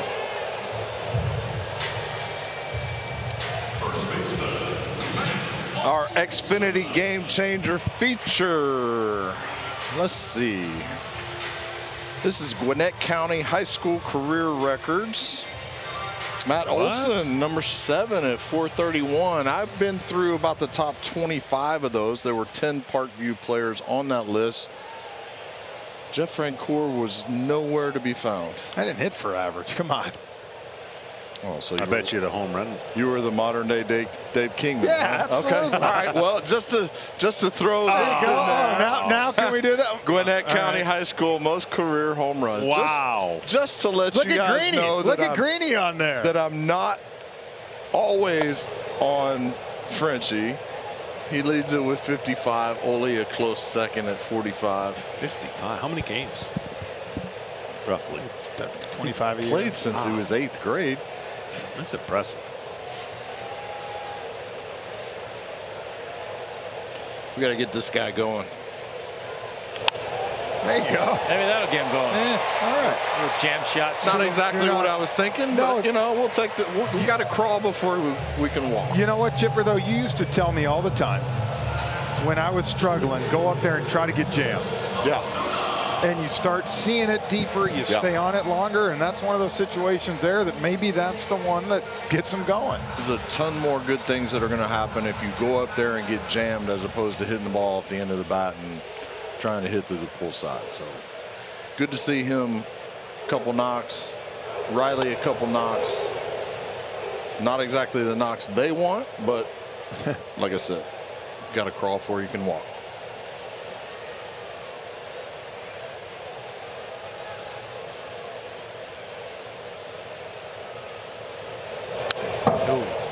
Man, he just looks like he's on everything. Everything. He does.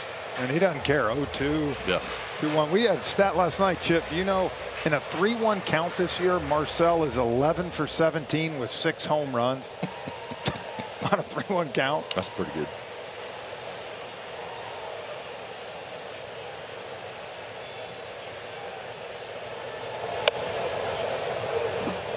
Katie sent me a text message, guys, and I don't think she's going to let me home tonight after that picture that was shown of me. I don't know that we can blame her. I think she's embarrassed.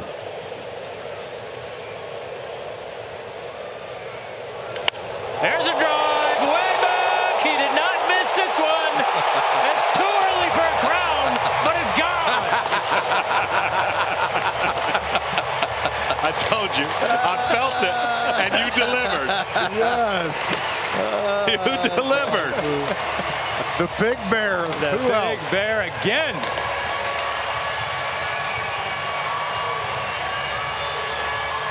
And I'm going to have to say on that home run call, perfect. Chipper might disagree if it's too early to have a crown.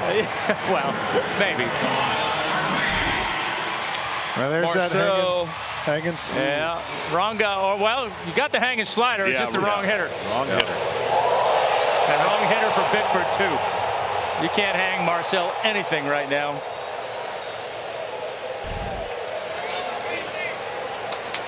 That's what we want those guys doing. We want them taking the fastball to the opposite field gap, reacting to the hanging slider, the cement mixture that you're inevitably going to get every single night. It's just a matter of whether you're able to center it up. Marcell Ozuna has been centering up quite a few of them lately. Who's got the next one, by the way? I don't know. We didn't go over that. Whoever feels it. Well, we can't have that.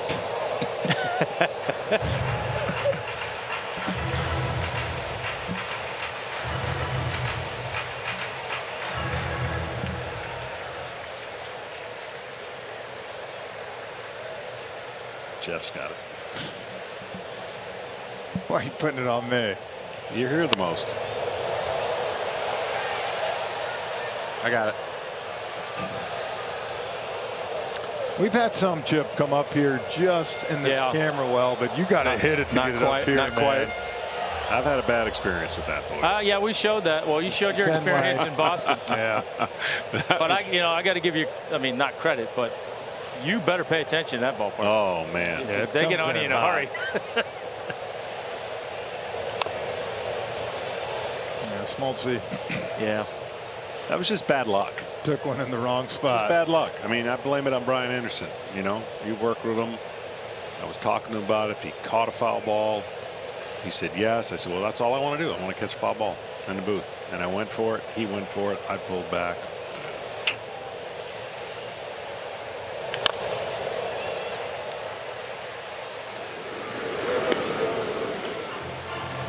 Well, Glav got his home run call. 7-0 as we head to the 8th. There's a drive way back. He did not miss this one. It's too early for a crown, but it's gone. Brought to you by your local Ford dealers. And by Truist. When you start with care, you get a different kind of bank. Well, guys, we have been waiting all night for it, and we finally got it. It's time for tonight's Xfinity Game Break. Enjoy. There's a drive way back. He did not miss this one. It's too early for a crown, but it's gone. I told you. I felt it. And you delivered. Thomas, you came through.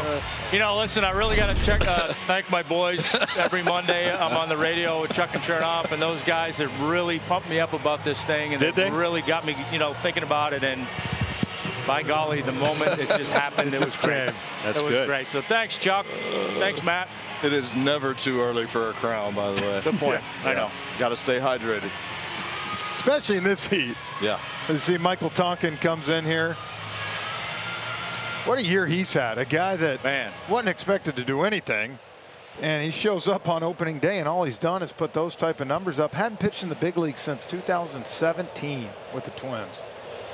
Well, you know, we had the opportunity to be down this afternoon and talk with Snit and the coaches, and you know, when you hear those guys talk about what kind of guy he is and taking the ball, that's when you know you got something. Loves him because of his versatility. He can go out there and get you 1 or 2 outs to get you out of a jam. Obviously, a good sinker, can throw the double play ball, but he can give you length. He can give you, you know, if you get a clunker out of your starter, he can give you 2 or 3 innings out of the bullpen to kind of give your offense a chance to get back in it.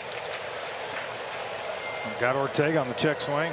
Quick work. Well, I know this is not the same Mets lineup. They typically don't swing and miss a lot, but tonight has been the Braves pitchers. It has been a performance that started with Charlie and looks like the bullpen's going to continue what he did. Well, this time of the season too, guys, you know, Tonkin's able to give you 2 innings tonight. You get a chance to save the pen. You got an off day tomorrow. I mean, all that helps going forward. Everybody's available in San Francisco. That is huge. Well, it's a big road trip. These are huge innings by this bullpen right now. All right, you've got this game in hand. If Tonk can go out there and give you 2 innings to finish this game with a day off tomorrow, going to San Francisco, please get fouled. All right. You've got the ability to be able to have everybody at your disposal once you get to San Francisco. And this is, you're right, Smoltzy, this is a big road trip. It is. You've got you know, a 10-11 game road trip, you know, against the West. It's never easy out there. Never easy. And the last 4 coming in LA. That's the thing. And I think that whenever you go out west, and God knows, I don't know why we spent our whole career in the West until they figured it out and put us in the East. But we're making those trips all the time, and it'll get to you. And you got to be ready to play those teams that, you know, are gunning for you, and especially the Dodgers, because they want to get the #1 seed. Yep. You guys, well, I got to lump me in because when I first got called up, we used to go out there three times to each city 3 times a year. Yeah, that was crazy. Which is ridiculous. Yeah, it was a lot of travel. A lot of getting back at 6, 7 o'clock in the morning. Yeah, but a lot of guaranteed golf because the West Coast, let's face it, didn't rain much. So you were guaranteed that you were going to get some good golf. And that was the saving grace for us. We've come a long way. Frenchie, you wouldn't know this, but when Glav brought me in, and Pete Smith, when I got traded over, they kind of, you know, asked me out to play golf, which was cool. And then the rest is history. But we went out to the West Coast in San Diego. And Glav, I think it was you hit a shot with a tee in the turf. Oh my God. a tee in the turf, and he got underneath the tee. It was the size of these game notes. It was just like that. And for whatever reason, we thought that was a good thing that we brought the divot back with us in a golf cart. It was 3 inches thick, and the tee was still in there. Yeah. Laid the sod over it? Oh, God. We should have been never invited back. No. But they did. It was bad. Now I barely take a divot, so what a change. Come a long way. #2. All right, Tonk. Let's get in the zone.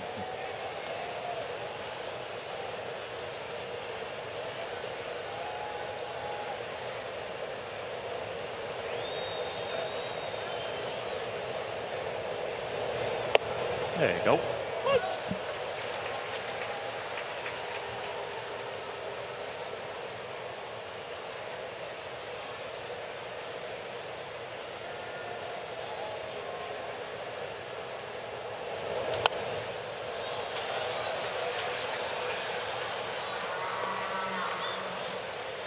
I don't think many guys play golf anymore in this day and age. I don't think they do either.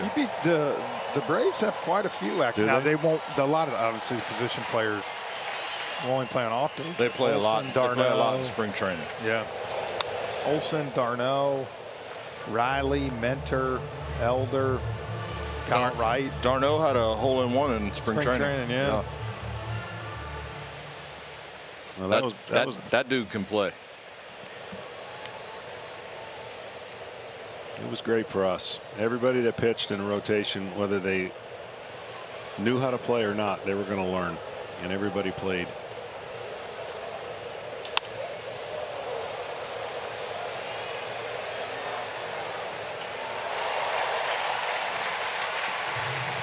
And now a quick message from Delta. On behalf of our Atlanta-based crew, go Braves! Delta, official airline of the Atlanta Braves.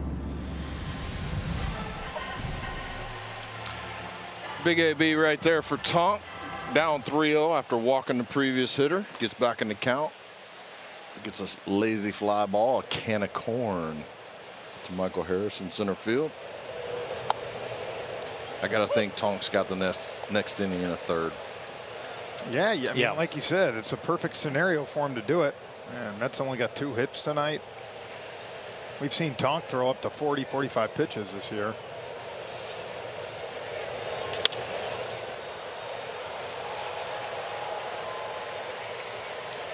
I think Lindor's getting closer. It's been one of the biggest deals to bring him over here, and he hasn't hit his stride yet. You know, it's been a lot expected, and he's posting up every day, playing every day, but I think he's starting to feel a little more comfortable and maybe get closer to what the numbers he was putting up in Cleveland. I love the player. I love the player. I need, you know, the switch hitter, shortstop, posts every day. That's the number one thing I like. Look, they've struggled up there, but until New York last week, he had started in over 200 straight games. Right. I need more though. I need more from him. Well, to your points, mostly 9-game hitting streak coming in just extended that. Yep. I think there's more too, but I think it's also, you know, you got to have guys around you too, and you keep going. I think he's the most dynamic, dangerous player in their lineup. You can sit here and say what you want about Pete Alonso. He can certainly inflict the most damage the quickest, but this is a guy who is an elite player in the game. The question for the Mets this offseason is whether or not they're going to keep Alonso. Yeah, something came out today, didn't it, that they were talking about trading him to Milwaukee at the deadline? Yeah, it was close. Well, I can tell you for Lindor, speaking from experience, it's tough to go to New York and play well your first year. Right away, yeah, It's make just- an impact. Right, There's a lot going on, man.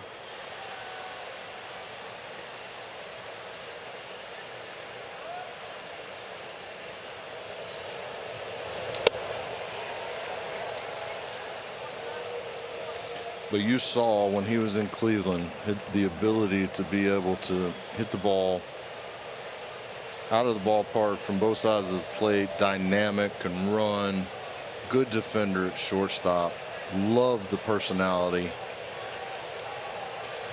Just hasn't found it quite yet here in New York.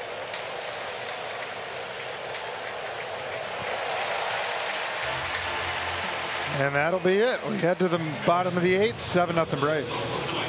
Baseball is brought to you by the Xfinity 10G network. The future starts now. By Georgia Natural Gas, live the greener life. And Synovus, #1 in customer banking satisfaction Southeast. And while you're seeing some things that I really enjoyed, striking some of my fellows out here, this one play is one that just I really have to enjoy. Where was it? Did we show it? Oh, I'm sorry. We're going to go there in a minute. Braves 7-0. Bases loaded. We go to the bottom of the 8th. But my buddy Jeff.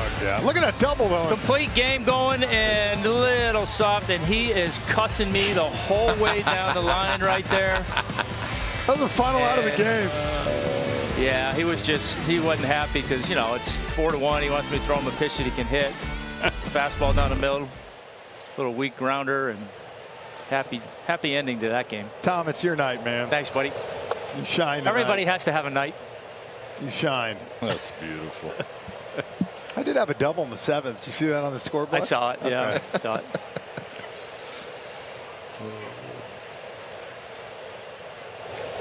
What was that? A complete game? Is that? What is that?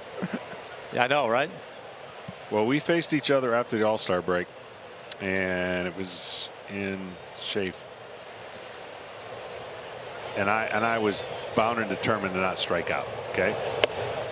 And I think the bases were loaded, and I was going to wait as long as I could. I said, he's not getting me out with a changeup. There's no way. It's hitter speed. I know I can do it.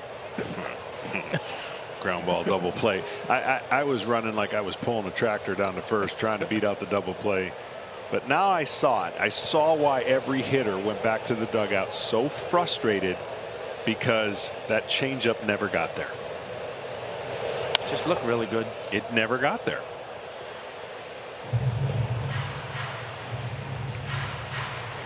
Well, it's like anything. Tom could put it where he wanted to, as far as on the inside, on the outside of the dish, up, down, and it was one of those things that you would go back. It was a comfortable 0 for 4. Yep. It was. You'd see it, and you don't worry about being embarrassed. It's not comfortable when he's your buddy. It's not comfortable at all. Well, that's true. It stinks. You're mad. Yeah.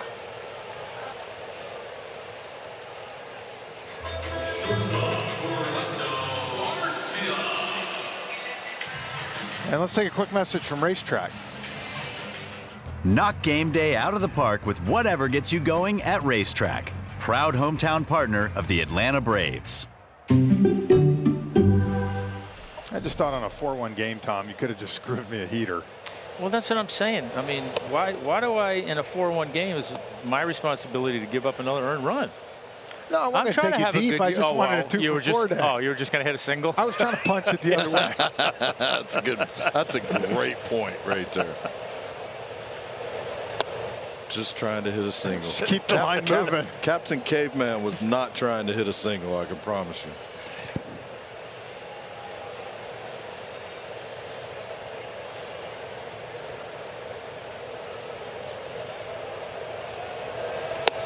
My favorite would be getting on the plane sometimes, me and B-Mac, and sitting there with our dad, Larry Jones, sitting on the plane, and he'd be sitting there, you know, guys, why are y'all swinging at this stuff? What do you, like, he was so disappointed with us, you know, and we're like, go ahead and get it out on us.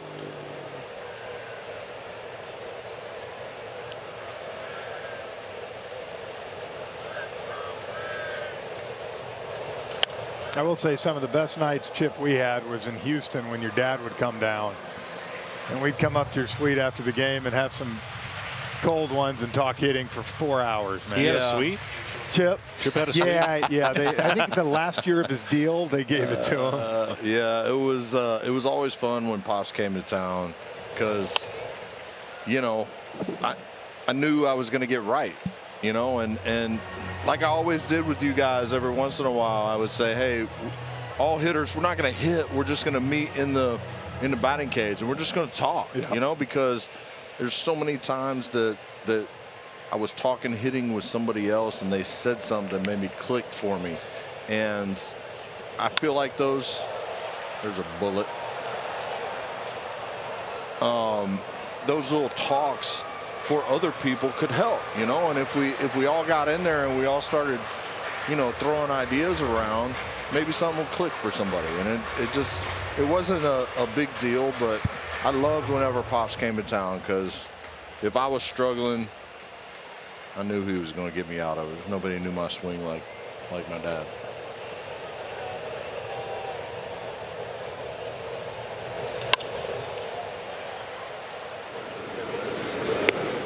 And he'd always have the cowboy hat sitting over by third base. Oh, yeah.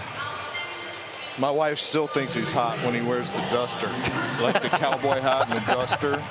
You know, maybe with the pistol on the hip, you know, from South Texas. So I kid you not, I dressed up as my dad for Halloween a couple of years ago. I had the hat, had the suede vest, I had the pistol on the hip and the duster. Man, my wife thought I was so hot. I really did it for a reason, you know. Like the shirt that Frenchie, I mean, you can pull off that shirt type hot. I don't think Katie had the same reaction to that. I'm going to wear that one. There's no doubt. Well deserved. All right, boys, we head to the ninth. 7-0 Braves. Oh, eat it up. It's brought to you by Toyota. Let's go places. By Georgia Lottery. Today could be the day. And by Delta Airlines. Keep on climbing.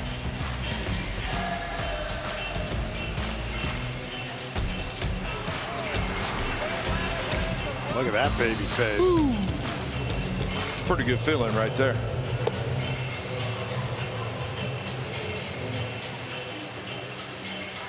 Here's a quick message from Truist. I never realized how important it will be to have you to reach the goal. If I can make your business 1% better, I did something. I'm going to be honest with you guys. I was a little surprised that you guys didn't wear the same shirt that we did the last time we did this. I brought the same shirt.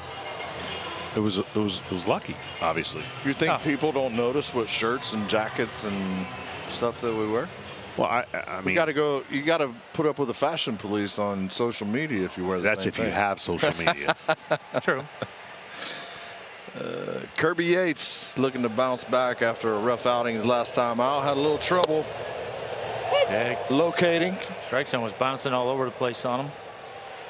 Let's see if he can do it tonight. When he's going right, let me tell you, that splitter's tough, but he's got to be in the zone.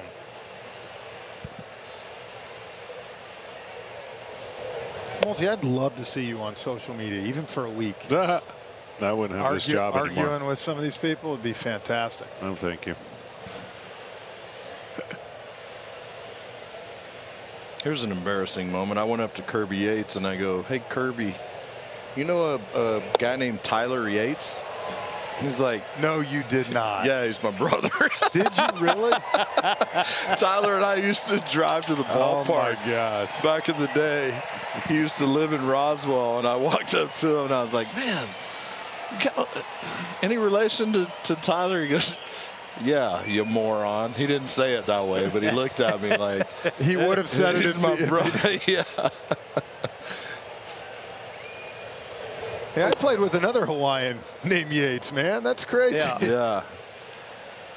I always told him, because I've talked to Kirby about it before. I said, "You remember Tyler, man? He had heavy sink on that fastball. He's a big boy out there." He's a police officer out there. Yeah. Why I know.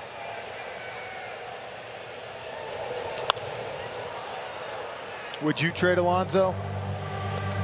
I mean, with the direction. Or I guess. I mean, he's got, I think, one more year. Yeah. Look, they say it's not going to be a long rebuild, I guess, or they're not looking to rebuild. They're looking to reboot, whatever. There's that good split, Chipper. Yep. It's a tough call because you really would have to get a power source. I mean, you lose a lot, right? Yeah. When you take him out of the lineup.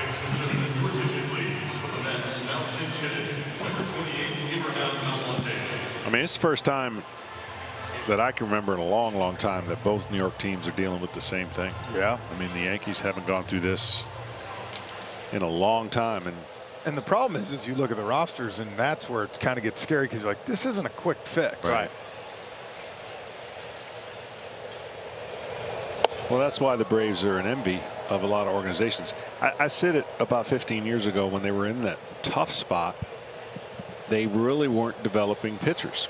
And the Braves have gone out and really developed young pitchers. And that, along with their core players, is going to put them in a good spot for a while. And they got the test of their depth this year with some injuries.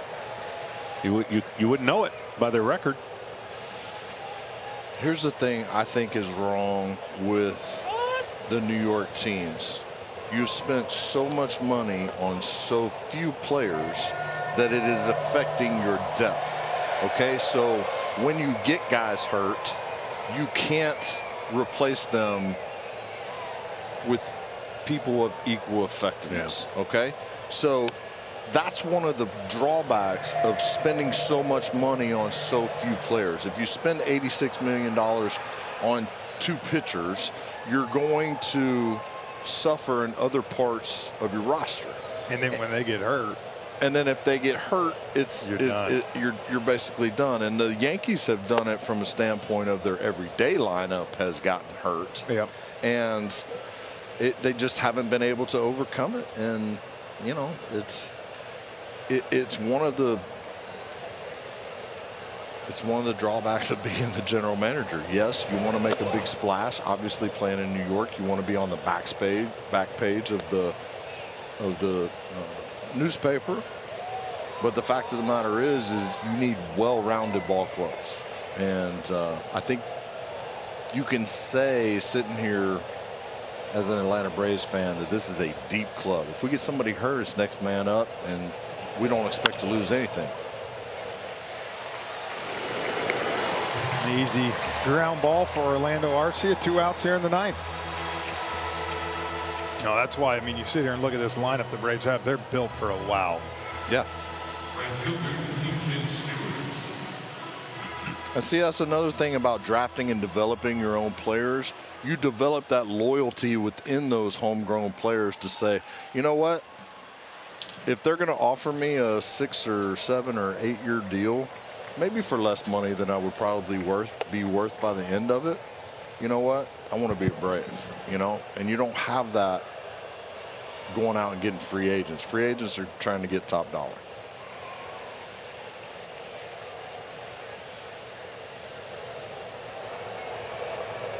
Well, I think, Chip, to that extent, too, is a lot of these guys, all of a sudden, you're not worried about your numbers night in and night out. You know, and it's human. When you're getting ready to go to free agency, you're looking at your numbers. I mean, that's going to affect the dollar. And I think here, all of a sudden, a lot of these guys, you see it, whether they go for 4 or 4-4, if they win, that's all that matters. Yep. That's a culture that's passed down from the top. Yep. You know, it's passed down from the top.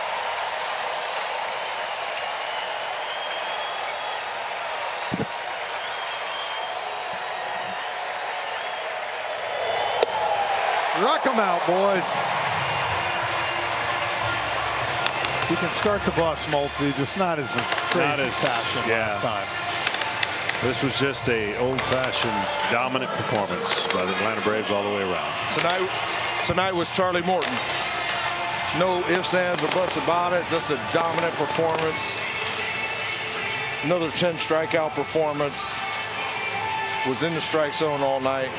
Just top of the rotation type performance from Charlie Morton. Yeah, he was dominant, stayed in, kept it tight for a while there, let the offense go to work, and they did what they have done all year long. Big 2-out runs, big explosive innings, and just separated themselves from the Mets. Good team win. Great homestand. But let's face it, Glab did it.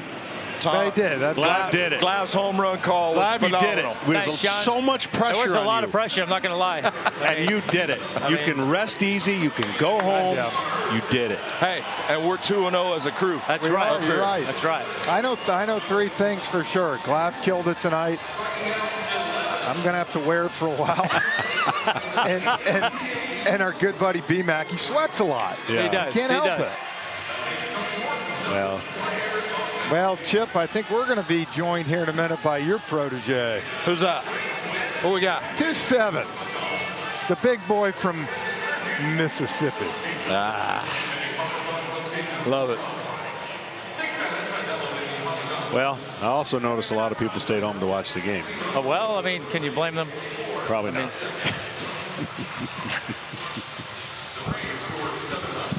Austin, you hear us? Oh, yeah, I got you. All right. Good job, man. Appreciate it. Well, we had a lot of fun up here tonight. Glavin pretty much dominated the telecast tonight. Called a home run call, but what can you say about the team, man? 7-0 tonight. You know, first off, Charlie. Wow, what a night he had. You know, it was outstanding all the way around, and then our Ozuna, you know, continuing what he's doing is impressive. Just a good team win. You know, that's a good one to, you know, get a series win going into the off day and get ready to head out to the West Coast. Austin, Chipper here. You mentioned Ozuna staying hot, but I said before the game we got to get Riley and Olsen back into a groove. I know you guys didn't sting the ball tonight, but at least a couple of 2-for-4 nights. No doubt. Definitely helps you lay the head on the pillow a little easier tonight after the struggles of the last 3 or 4 or 5 games. Yeah, no doubt. Just try to build confidence. You know, like you said before the game, stay there at the State Farm Center. Yep. That's all I was trying to do, and you know, snuck a couple in there.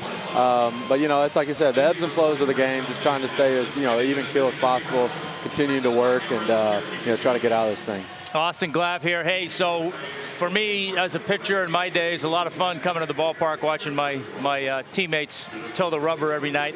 Got to be fun for you coming to this ballpark every night with this lineup, knowing what they're doing, kind of watching and waiting to see what everybody in the lineup's going to do around you every night. Yeah, no doubt. It seems like it's someone every different every night, and it's just like you said, a matter of who's it going to be that night that's going to have that big game for us, and it can happen 1 through 9, and I think that's what's so special about this team. Austin, it's John Smoltz, and I honestly have been watching you. What do you take more pride in, your defense or your offense?